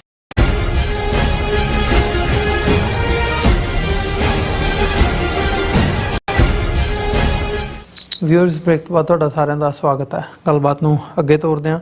Sukhwinder Singh ji, ਅਸੀਂ ਹੁਣ ਗੱਲ ਕਰੀਏ, ਜਿਵੇਂ ਮੈਂ ਪਿਛਲੇ ਸੈਗਮੈਂਟ ਦੇ ਵਿੱਚ ਥੋੜ੍ਹਾ ਜਿਹਾ ਜ਼ਿਕਰ ਕੀਤਾ ਸੀਗਾ ਕਿ ਉੱਤਰਾਖੰਡ ਦੇ ਵਿੱਚ ਹਲਦਵਾਨੀ ਦੇ ਮੁਕਾਮ ਦੇ ਉੱਤੇ ਜਿਹੜੀ ਮਸਜਿਦ ਢਾਹੀ ਗਈ ਹੈ। ਹੁਣ ਉਹ ਹਮੇਸ਼ਾ ਇਹੀ ਦੇਖਿਆ ਜਾਂਦਾ ਕਿ ਜੀ ਇਹ ਜਿਹੜੀਆਂ ਇਲੀਗਲ ਸੈਟਲਮੈਂਟਸ ਨੇ, ਇਲੀਗਲ ਕਾਲੋਨੀਜ਼ ਬਣੀਆਂ ਹੋਈਆਂ ਨੇ, ਇਹਨਾਂ ਲੋਕਾਂ ਨੂੰ ਇੱਥੋਂ ਉਜਾੜੋ। ਇਹ ਜਿਹੜਾ ਵਰਤਾਰਾ ਸਟੇਟ ਵੱਲੋਂ ਜਾਂ ਪ੍ਰਸ਼ਾਸਨ ਵੱਲੋਂ ਜਦੋਂ ਕੀਤਾ ਜਾਂਦਾ, ਇਹ ਬਹੁਤੀ ਵਾਰੀ ਭਾਰਤ ਦੇ ਵਿੱਚ 99% ਜਦੋਂ ਅਸੀਂ ਦੇਖਦੇ ਹਾਂ ਉਹ ਘੱਟ ਗਿਣਤੀਆਂ ਦੇ ਖਿਲਾਫ ਹੀ ਹੁੰਦਾ ਹੈ। ਕਿਤੇ ਵੀ ਹੋਵੇ, ਸਿੱਖਾਂ ਖਿਲਾਫ ਵੀ ਦੇਖਣ ਨੂੰ ਮਿਲਿਆ ਤੇ ਹੁਣ ਇਹ ਮੁਸਲਮਾਨਾਂ ਦੇ ਖਿਲਾਫ ਕੀਤਾ ਜਾ ਰਿਹਾ ਹੈ। ਤੋ ਜਿਹੜਾ ਇਹ ਹਲਦਵਾਨੀ ਦੇ ਵਿੱਚ ਹੁਣ ਮਸਜਿਦ ਢਾਹ ਕੇ ਇਹ ਕਹਿ ਕੇ ਢਾਹੀ ਗਈ ਕਿ ਜੀ ਇਹ ਜਿਹੜੀ ਹੈ ਰੇਲਵੇ ਦੀ ਜ਼ਮੀਨ ਦੇ ਉੱਤੇ ਬਣੀ ਹੋਈ ਸੀ ਤੇ ਇਲੀਗਲ ਇਨਕਰੋਚਮੈਂਟ ਹੈਗੀ ਹੈ ਤੇ ਇਹਨੂੰ ਅਸੀਂ ਖਤਮ ਕਰਨਾ। ਤੇ ਦੂਜੇ ਪਾਸਿਓਂ ਮਤਲਬ ਮੁਸਲਮਾਨ ਜਿਹੜੇ ਕਾਉਂਸਲਰ ਵੀ ਹੈਗੇ ਆ, ਇਲੈਕਟਡ ਅਫੀਸ਼ੀਅਲਸ ਨੇ, ਉਹਨਾਂ ਵੱਲੋਂ ਸਿੱਧੇ ਤੌਰ ਤੇ ਕਿਹਾ ਜਾ ਰਿਹਾ ਵੀ ਭਾਈ ਇਹ ਜਿਹੜਾ ਕੇਸ ਹੈ ਉਹ ਅਦਾਲਤ ਦੇ ਵਿੱਚ ਅਸੀਂ ਲੈ ਕੇ ਗਏ ਹੋਏ ਹਾਂ, ਅਦਾਲਤੀ ਕਾਰਵਾਈ ਹੋ ਲੈਣ ਦਿਓ ਤੇ ਉਸ ਤੋਂ ਬਾਅਦ ਜੋ ਵੀ ਅਦਾਲਤ ਦਾ ਫੈਸਲਾ ਹੋਊਗਾ ਉਸ ਨੂੰ ਅਸੀਂ ਮੰਨ ਲਵਾਂਗੇ। ਪਰ ਪ੍ਰਸ਼ਾਸਨ ਵੱਲੋਂ ਕਾਹਲੀ ਦੇ ਨਾਲ ਜਿਹੜਾ ਇਹ ਕਦਮ ਪੁੱਟਿਆ ਗਿਆ ਤੇ ਉਹਦੇ ਵਿੱਚ ਬਾਅਦ ਦੇ ਵਿੱਚ ਜਦੋਂ ਲੋਕਲਸ ਵੱਲੋਂ ਪ੍ਰੋਟੈਸਟ ਕੀਤਾ ਗਿਆ ਉਹਦੇ ਉੱਥੇ ਫਿਰ ਹਿੰਸਾ ਹੋਈ ਹੈ। ਰੈਜ਼ਿਸਟ ਪ੍ਰੋਟੈਸਟਰਸ ਵੱਲੋਂ ਕੀਤਾ ਗਿਆ ਤੇ 5 ਬੰਦਿਆਂ ਦੇ ਜਿਹੜੇ ਮਰਨ ਦੀ ਵੀ ਉੱਥੇ ਜਿਹੜੀ ਖਬਰ ਹੈ ਉਹ ਆਉਂਦੀ ਹੈ ਸਾਡੇ ਸਾਹਮਣੇ। ਸੋ ਮਤਲਬ ਹੁਣ ਇਹ ਸਿਚੁਏਸ਼ਨ ਇੰਜ ਲੱਗਦਾ ਜਿਵੇਂ ਕ੍ਰੀਏਟ ਕੀਤੀ ਜਾ ਰਹੀ ਹੈ। ਉੱਤਰਾਖੰਡ ਉਹ ਸਟੇਟ ਹੈ ਜਿੱਥੇ ਮੁਸਲਮਾਨਾਂ ਦੀ ਆਬਾਦੀ ਵੀ ਹੈਗੀ ਹੈ ਤੇ ਕਿਤੇ ਨਾ ਕਿਤੇ ਰਾਮ ਮੰਦਿਰ ਦੇ ਨਾਲ ਜੋੜ ਕੇ ਜਦੋਂ ਅਸੀਂ ਦੇਖਦੇ ਹਾਂ ਵੀ ਭਾਜਪਾ ਵੱਲੋਂ ਇਹ ਸਿਚੁਏਸ਼ਨ ਇੰਜ ਤਾਂ ਨਹੀਂ ਬਣਾਈ ਜਾ ਰਹੀ ਵੀ ਇਹਨੂੰ ਇੱਕ ਨਵਾਂ ਇਸ਼ੂ ਖੜਾ ਕੀਤਾ ਜਾਵੇ। ਉੱਥੇ ਆਲਰੇਡੀ ਜਦੋਂ ਅਸੀਂ ਦੇਖਦੇ ਹਾਂ ਜਿਹੜੇ ਕਾਨੂੰਨ ਨੇ ਉਹ ਇਸ ਕਿਸਮ ਦੇ ਬਣਾਏ ਜਾ ਰਹੇ ਆ ਤੇ ਮੁਸਲਮਾਨਾਂ ਨੂੰ ਟਾਰਗੇਟ ਕਰਨ ਦੀ ਜਿਹੜੀ ਲਾਈਨ ਹੈ ਵੀ ਪੋਲਰਾਈਜੇਸ਼ਨ ਇਸ ਕਿਸਮ ਤੱਕ ਵਧਾਈ ਜਾਵੇ ਤਾਂ ਕਿ ਜਿਹੜੀਆਂ ਚੋਣਾਂ ਨੇ ਉਹ ਜਿੱਤੀਆਂ ਜਾਣ। ਬਿਲਕੁਲ ਅਮਰਵੀਰ ਸਿੰਘ ਜੀ, ਦੇਖੋ ਇਹ ਤਾਂ ਭਾਰਤ ਦੀ ਸਿਆਸਤ ਦਾ ਅਸੀਂ ਕਹਿ ਸਕਦੇ ਕਰੈਕਟਰ ਆ ਵੀ ਜਿੱਥੇ ਤੁਸੀਂ ਘੱਟ ਗਿਣਤੀਆਂ ਦੇ ਉੱਤੇ ਜਿਹੜਾ ਵੱਧ ਜ਼ੁਲਮ ਕਰਦਾ ਆ ਉਹਦੇ ਹੀ ਜਿੱਤਣ ਦੇ ਵੱਧ ਚਾਂਸ ਹੁੰਦੇ ਆ ਭਾਰਤ ਦੀ ਇਲੈਕਟੋਰਲ ਪੋਲਿਟਿਕਸ ਦੇ ਵਿੱਚ। ਤੇ ਇਸ ਗੱਲ ਨੂੰ ਭਾਜਪਾ ਜਿਹੜੀ ਆ ਉਹ ਬਹੁਤ ਚੰਗੀ ਤਰ੍ਹਾਂ ਸਮਝਦੀ ਆ ਤੇ ਭਾਜਪਾ ਦਾ ਜਿਹੜਾ ਹੁਣ ਤੱਕ ਦਾ ਸਫ਼ਰ ਰਿਹਾ ਸਿਆਸਤ ਦਾ ਉਹ ਸਾਰਾ ਇਸੇ ਤੇ ਕੇਂਦਰਿਤ ਰਿਹਾ। ਤੁਸੀਂ ਦੇਖੋ ਰੱਥ ਯਾਤਰਾ ਕੱਢਣ ਤੋਂ ਲੈ ਕੇ ਰਾਮ ਮੰਦਿਰ ਦੀ ਸਾਰੀ ਮੂਵਮੈਂਟ ਹੋ ਗਈ ਤੇ ਮੁਸਲਮਾਨਾਂ ਦਾ ਕਤਲੇਆਮ ਹੋ ਗਿਆ ਤੇ ਆ ਹੁਣ ਨਵੀਆਂ ਚੋਣਾਂ ਆ ਰਹੀਆਂ ਨੇ ਤਾਂ ਫਿਰ ਮਤਲਬ ਉਹੀ ਉਸੇ ਤਰ੍ਹਾਂ ਦਾ ਮਾਹੌਲ ਇੱਕ ਸਾਰੇ ਮੁਲਕ ਦੇ ਵਿੱਚ ਸਿਰਜਣ ਦੀ ਕੋਸ਼ਿਸ਼ ਕੀਤੀ ਜਾ ਰਹੀ ਆ। ਸਿੱਖ ਵੀ ਇਸੇ ਜਿਹੜੀ ਭਾਰਤ ਦੀ ਇਹ ਪੋਲਿਟਿਕਸ ਦਾ ਕਰੈਕਟਰ ਆ ਉਹਦਾ ਸ਼ਿਕਾਰ ਹੋਏ ਆ। ਜਿਵੇਂ ਸਿੱਖਾਂ ਨੂੰ ਅਸੀਂ ਦੇਖਿਆ ਵੀ 84 ਦੇ ਵਿੱਚ ਸਿੱਖ ਨਸਲਕੁਸ਼ੀ ਤੋਂ ਬਾਅਦ ਜਿਹੜਾ ਕਾਂਗਰਸ ਦਾ ਇੰਦਰਾ ਦਾ ਮੁੰਡਾ ਸੀ ਰਾਜੀਵ ਗਾਂਧੀ, ਉਹਨੂੰ ਕਿਵੇਂ ਭਾਰਤ ਦੇ ਜਿਹੜੇ ਬਹੁ ਗਿਣਤੀ ਲੋਕ ਆ ਉਹਨਾਂ ਨੇ ਇੱਕ ਵੱਡੀ ਮੈਜੋਰਿਟੀ ਦੇ ਕੇ ਉਹਨੂੰ ਪ੍ਰਾਈਮ ਮਿਨਿਸਟਰ ਬਣਾਇਆ ਤੇ ਮੋਦੀ ਵੀ ਹੁਣ ਉਸੇ ਰਾਹ ਤੇ ਆ। ਤੇ ਇਹ ਇੱਕ ਆਮ ਜਿਹੜੀ ਭਾਰਤ ਦੇ ਵਿੱਚ ਅਸੀਂ ਕਹਿ ਸਕਦੇ ਹਾਂ ਵੀ ਜਿਹੜੀ ਲੋਕਾਂ ਦੀ ਪਬਲਿਕ ਓਪੀਨੀਅਨ ਹੁੰਦਾ ਜਿਹੜਾ ਉਹ ਕੋਈ ਸਰਕਾਰ ਦੇ ਇਸ ਅਪਰੋਚ ਦੇ ਨਾਲ ਵੀ ਜਿੱਥੇ ਮਾਈਨੋਰਿਟੀਜ਼ ਨੂੰ ਕੁੱਟਣਾ ਮਾਰਨਾ ਆ ਤਾਂ ਉਹਦੇ ਨਾਲ ਕੋਈ ਉਹ ਇਹ ਨਹੀਂ ਹੋ ਰਿਹਾ ਕਿ ਲੋਕ ਕਹਿ ਰਹੇ ਕਿ ਸਰਕਾਰ ਮਾੜਾ ਕਰ ਰਹੀ ਆ, ਪਰ ਇਹ ਲੋਕਾਂ ਦਾ ਹੀ ਓਪੀਨੀਅਨ ਆ। ਇੱਕ ਮੈਜੋਰਿਟੀ ਹਿੱਸੇ ਦਾ ਭਾਰਤ ਦੇ ਵਿੱਚ ਲੋਕਾਂ ਦੀ ਸੋਚ ਇਹੋ ਜਿਹੀ ਹੋ ਚੁੱਕੀ ਆ ਵੀ ਜਿਹਦੇ ਜਿਸ ਮੁਤਾਬਕ ਸਰਕਾਰ ਕੰਮ ਕਰ ਰਹੀ ਆ ਜੀ ਵੀ ਉਹ ਲੋਕਾਂ ਨੂੰ ਖੁਸ਼ ਕਰਨ ਦੇ ਲਈ। ਤੇ ਇਹ ਤੁਸੀਂ ਦੇਖੋ ਵੀ ਜਿਹੜਾ ਇਹ ਕੇਸ ਆ ਹੁਣ ਨਵਾਂ ਉੱਤਰਾਖੰਡ ਦੇ ਵਿੱਚ ਆਇਆ ਤਾਂ ਉੱਤਰਾਖੰਡ ਮਤਲਬ ਮਾਮਲੇ 'ਚ ਕੀ ਆ ਵੀ ਤੁਸੀਂ ਕਿਹਾ ਵੀ ਚਲੋ ਕਿਸੇ ਦੀ ਰੇਲਵੇ ਦੀ ਜ਼ਮੀਨ ਹੋ ਸਕਦੀ ਹੈ, ਕਿਸੇ ਦੀ ਜ਼ਮੀਨ ਹੋ ਸਕਦੀ ਆ, ਪਰ ਉਹ ਇੱਕ ਲੰਬੇ ਸਮੇਂ ਤੋਂ ਉੱਥੇ ਜਿਹੜੀ ਮਸੀਤ ਆ ਜਾਂ ਮਦਰਸਾ ਆ ਜਿਹੜਾ ਉਹਦੇ ਚੱਲਦਾ ਸੀ ਮਤਲਬ ਉਹਨੂੰ ਇਲੀਗਲ ਕੰਸਟਰਕਸ਼ਨ ਕਹਿ ਕੇ ਢਾਇਆ ਗਿਆ ਤੇ ਕੋਰਟ ਦੇ ਵਿੱਚੋਂ ਸਟੇ ਮਿਲ ਚੁੱਕਿਆ ਸੀ ਜਿਹੜਾ ਮਤਲਬ ਜਿਹੜੀ ਡਿਮੋਲੀਸ਼ਨ ਆ ਉਹਦੇ ਉੱਤੇ ਤੇ 14 ਫਰਵਰੀ ਦੀ ਤਰੀਕ ਸੀ। ਮਤਲਬ ਵੀਰਵਾਰ ਨੂੰ ਇਹ ਸਟੇ ਕੋਰਟ ਨੇ ਕਹਿਤਾ ਸੀ ਵੀ ਮਤਲਬ ਜਿਹੜਾ ਅਗਲਾ ਫੈਸਲਾ ਆ ਉਹ ਅਗਲੀ ਤਰੀਕ ਤੱਕ ਫੈਸਲਾ ਰਾਖਵਾਂ ਰੱਖ ਲਿਆ ਸੀ। ਪਰ ਉਹ ਤੋਂ ਪਹਿਲਾਂ ਹੀ ਜਿਹੜਾ ਕਾਹਲ ਦੇ ਵਿੱਚ ਅਗਲੇ ਦਿਨ ਜਿਵੇਂ ਪੁਲਿਸ ਨੇ ਉੱਥੇ ਕਾਰਵਾਈ ਕੀਤੀ ਆ ਤੇ ਲੋਕਾਂ ਨੇ ਰੋਕਣ ਦੀ ਕੋਸ਼ਿਸ਼ ਕੀਤੀ ਤੇ ਫਿਰ ਉੱਥੇ ਲਾਠੀ ਚਾਰਜ ਕਰਕੇ ਲੋਕਾਂ ਤੇ ਤਸ਼ੱਦਦ ਕਰਕੇ ਤੇ ਉਹਨੂੰ ਢਾਇਆ ਗਿਆ ਤੇ ਫਿਰ ਜਿਹੜਾ ਵਿਰੋਧ ਹੋਇਆ ਤੇ ਫਿਰ ਜਿਵੇਂ 6 ਲੋਕ ਜਿਹੜੇ ਆ ਮਤਲਬ ਮੁਸਲਮਾਨ ਭਾਈਚਾਰੇ ਵੱਲੋਂ ਉਹਨਾਂ ਦੀ ਮੌਤ ਜਿਹੜੀ ਆ ਸਾਰੀ ਪੁਲਿਸ ਕਾਰਵਾਈ 'ਚ ਹੋਈ ਆ। ਤੇ ਅਮਰਵੀਰ ਸਿੰਘ ਜੀ ਇਹ ਦੇਖੋ ਭਾਰਤ ਦੇ ਵਿੱਚ ਮੁਸਲਮਾਨਾਂ ਦੇ ਨਾਲ ਜਿਸ ਤਰੀਕੇ ਦਾ ਇਹ ਵਿਹਾਰ ਹੋ ਰਿਹਾ ਮਤਲਬ ਅਸੀਂ ਕਹਿ ਸਕਦੇ ਹਾਂ ਵੀ ਕਈ ਵਾਰ ਬੰਦੇ ਕਹਿੰਦੇ ਆ ਵੀ ਯਾਰ ਇਹ ਰਿਐਕਟ ਕਿਉਂ ਨਹੀਂ ਕਰਦੇ ਜੀ। ਮਤਲਬ ਕਿਤੇ ਦਰਖਤ ਨਾਲ ਬੰਨ੍ਹ ਕੇ ਕਿਸੇ ਥਾਂ ਤੇ ਮੁਸਲਮਾਨ ਨੂੰ ਕੁੱਟਿਆ ਜਾ ਰਿਹਾ ਹੈ ਨਾ, ਕਿਸੇ ਥਾਂ ਦੇ ਉੱਤੇ ਵੀ ਗਊਆਂ ਲਿਜਾਣ ਦਾ ਬਹਾਨਾ ਲਾ ਕੇ ਤੇ ਕਿਸੇ ਥਾਂ ਤੇ ਮੁਸਲਮਾਨਾਂ ਨੂੰ ਮਾਰਿਆ ਜਾ ਰਿਹਾ, ਕਿਤੇ ਲਵ ਜਿਹਾਦ ਦੀ ਗੱਲ ਕਰਕੇ ਮਾਰਿਆ ਜਾ ਰਿਹਾ। ਤਾਂ ਇਹ ਮਤਲਬ ਇਹਦੇ ਨਾਲ ਹੋ ਕੀ ਰਿਹਾ ਵੀ ਉਹ ਇੱਕ ਅਪੀਸਮੈਂਟ ਕਰ ਰਹੇ ਆ ਵੀ ਜਿਹੜਾ ਇੱਕ ਉਹ ਸੈਕਸ਼ਨ ਆ ਜਿਹੜਾ ਮੈਜੋਰਿਟੀ ਸੈਕਸ਼ਨ ਆ ਜਿਹੜਾ ਇਸ ਗੱਲ ਤੇ ਖੁਸ਼ ਹੁੰਦਾ ਵੀ ਜਦੋਂ ਤੁਸੀਂ ਮਾਈਨੋਰਿਟੀ ਨੂੰ ਕੁੱਟਦੇ ਹੋ ਤਾਂ ਉਹਦੀ ਅਪੀਸਮੈਂਟ ਦੇ ਲਈ ਇਹ ਸਾਰੀਆਂ ਕਾਰਵਾਈਆਂ ਹੋ ਰਹੀਆਂ ਜਿਹਦੇ 'ਚ ਹੁਣ ਜਿਹੜਾ ਬਲਡੋਜ਼ਰ ਕਲਚਰ ਇਹ ਲੈ ਕੇ ਆਏ ਆ ਵੀ ਜੇ ਮੁਸਲਮਾਨ ਆਪਣੇ ਹੱਕ ਦੇ ਲਈ ਕੋਈ ਆਵਾਜ਼ ਚੁੱਕਦਾ ਆ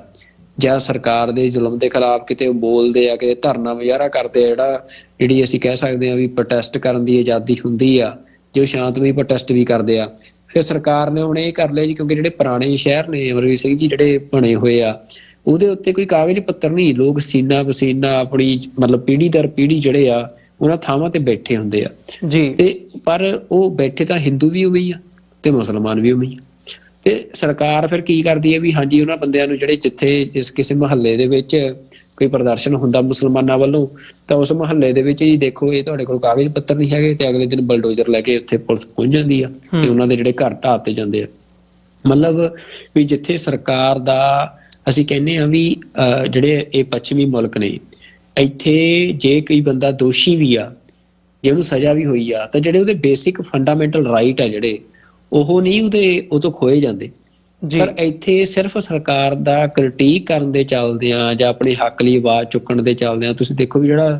ਜਿਹੜਾ ਲੋਕਾਂ ਦੇ ਮੁੱਢਲੇ ਹੱਕ ਹੁੰਦੇ ਆ ਕਿਸੇ ਵੀ ਮਨੁੱਖ ਦੇ ਜਿਹੜੇ ਰੋਟੀ ਕੱਪੜਾ ਮਕਾਨ ਹੈ ਨਾ ਵੀ ਉਹ ਮਤਲਬ ਉਹਨਾਂ ਦੇ ਵਿੱਚ ਜਿਹੜਾ ਮਕਾਨ ਆ ਵੀ ਉਹੀ ਸਭ ਤੋਂ ਪਹਿਲਾਂ ਟਾਰਗੇਟ ਤੇ ਲਿਆਂਦੇ ਆ ਵੀ ਬੰਦੇ ਦੇ ਰਹਿਣ ਲਈ ਘਰ ਵੀ ਨਾ ਛੱਡਣਾ ਵੀ ਬੇਘਰ ਕਰ ਦੇਣਾ ਬੰਦੇ ਨਾਲ ਜੀ। ਤਾਂ ਉਹਦੇ ਨਾਲ ਇਹ ਆ ਵੀ ਉਹ ਇੱਕ ਮੈਸੇਜ ਕਨਵੇ ਕਰ ਰਹੇ ਆ ਵੀ ਤੁਸੀਂ ਸਾਡੇ ਗੁਲਾਮ ਹੋ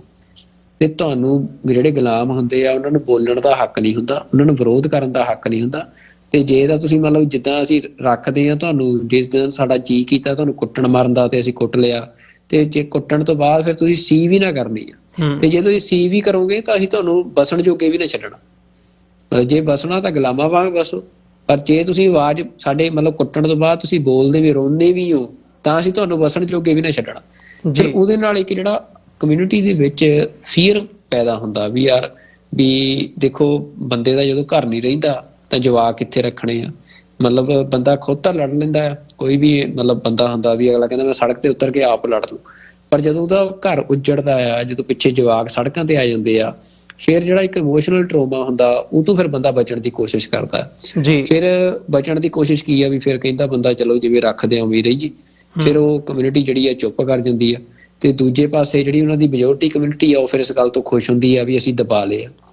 ਵੀ ਇਹ ਹੁਣ ਸਾਡੇ ਮਤਲਬ ਅੱਗੇ ਜਿਵੇਂ ਕਹਿੰਦੇ ਆ ਵੀ ਖੁਸਕਦੇ ਨਹੀਂ ਹੈ ਨਾ ਜੀ। ਤੇ ਇਹ ਇੱਕ ਸਾਰੀ ਉੱਥੇ ਪਾਲਿਸੀ ਚੱਲ ਰਹੀ ਹੈ ਸਰਕਾਰ ਦੀ ਜਿਹਦੇ ਚ ਉਹ ਕੁਛ ਮਹੀਨਿਆਂ ਬਾਅਦ ਜਾਂ ਕੁਛ ਟਾਈਮ ਬਾਅਦ ਜਿੱਥੇ ਚੋਣਾਂ ਹੋਣੀਆਂ ਹੁੰਦੀਆਂ ਜਿਹੜੇ ਸੂਬੇ ਚ ਜਾਂ ਜਿੱਥੇ ਉਹਨਾਂ ਦਾ ਜੀ ਕਰਦਾ ਆ ਉੱਥੇ ਮੁਸਲਮਾਨਾਂ ਨੂੰ ਕੁੱਟ ਲੈਂਦੇ ਆ, ਉਹਨਾਂ ਦੀ ਕੋਈ ਮਸੀਤ ਢਾਹ ਦਿੰਦੇ ਆ ਜਾਂ ਅਸੀਂ ਦੇਖਿਆ ਵੀ ਕੋਈ ਉਹਨਾਂ ਦੀ ਧਾਰਮਿਕ ਸਥਾਨ ਆ ਜਿਹੜਾ ਉਹਦੀ ਬੇਹਰਮਤੀ ਕਰ ਦਿੰਦੇ ਆ।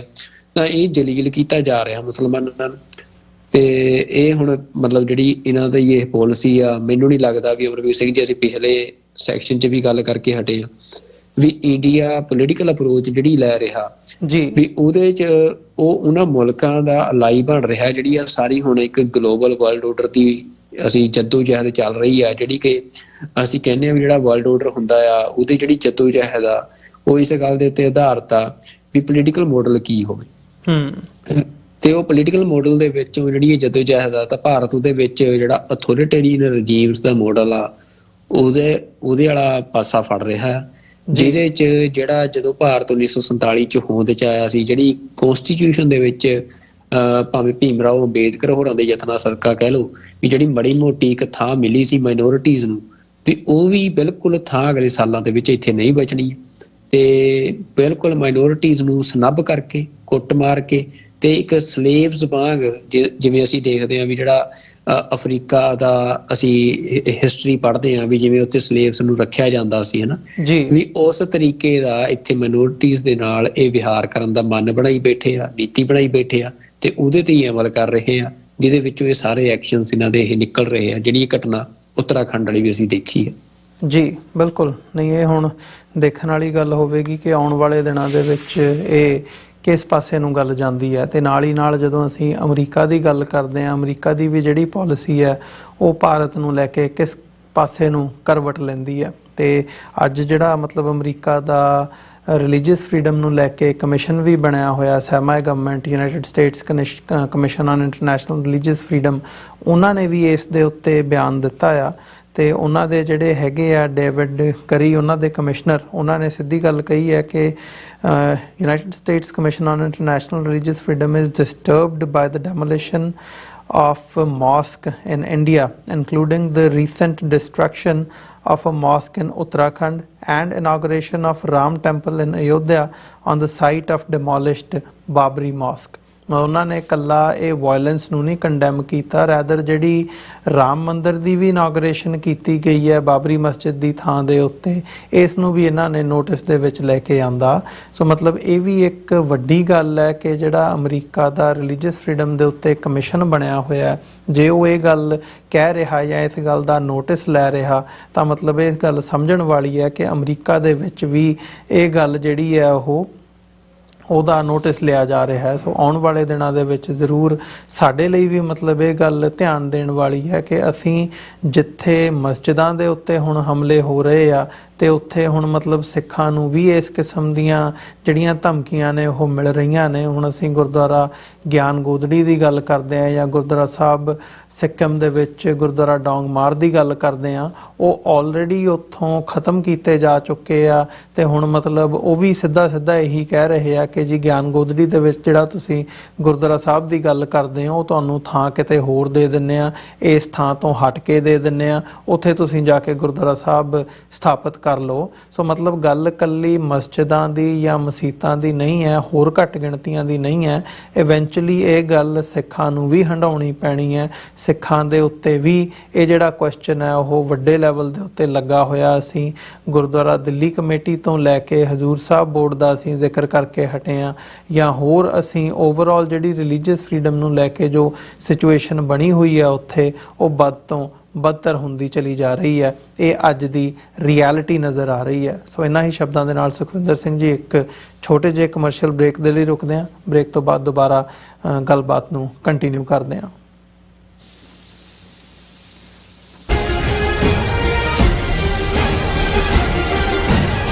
ਜਦੋਂ ਸਾਡੀ ਜ਼ਮੀਰਾਂ ਦੀ ਗੱਲ ਹੋਊਗੀ, ਜਦੋਂ ਸਾਡੀ ਹੋਂਦ ਦੀ ਗੱਲ ਹੋਊਗੀ, ਉਦੋਂ ਅਸੀਂ ਖੜੇ ਹੋ ਜਾਾਂਗੇ। ਉਹ ਵੱਖਰੀ ਗੱਲ ਆ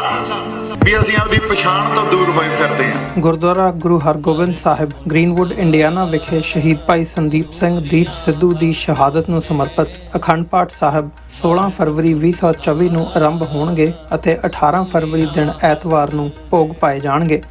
ਐਤਵਾਰ ਦੇ ਦਿਨ ਦੇ ਦੀਵਾਨ ਵਿੱਚ ਪੰਥ ਦੇ ਪ੍ਰਸਿੱਧ ਕੀਰਤਨੀ ਜਥੇ ਕਥਾਵਾਚਕ ਗੁਰਬਾਣੀ ਅਤੇ ਗੁਰ ਇਤਿਹਾਸ ਨਾਲ ਸੰਗਤ ਨੂੰ ਨਿਹਾਲ ਕਰਨਗੇ। ਅਜੋਕੇ ਸਿੱਖ ਸੰਘਰਸ਼ ਅਤੇ ਮੌਜੂਦਾ ਹਾਲਾਤਾਂ ਬਾਰੇ ਖਾਲਿਸਤਾਨ ਅਫੇਅਰਸ ਸੈਂਟਰ ਦੇ ਸੰਚਾਲਕ ਡਾਕਟਰ ਅਮਰਜੀਤ ਸਿੰਘ ਵਿਚਾਰਾਂ ਦੀ ਸਾਂਝ ਪਾਉਣਗੇ। ਗੁਰੂ ਘਰ ਦੀ ਪ੍ਰਬੰਧਕ ਕਮੇਟੀ ਅਤੇ ਪਹਿਲਵਾਨ ਯੂਥ ਗਰੁੱਪ ਆਰਗੇਨਾਈਜੇਸ਼ਨ ਵੱਲੋਂ ਆਪ ਸਭ ਨੂੰ ਇਸ ਸਮਾਗਮ ਵਿੱਚ ਹਾਜ਼ਰੀ ਲਵਾਉਣ ਲਈ ਬੇਨਤੀ ਕੀਤੀ ਜਾਂਦੀ ਹੈ। ਮਰਨ ਮੁਨਸਾ ਸੂਰਿਆ ਹੱਕ ਹੈ।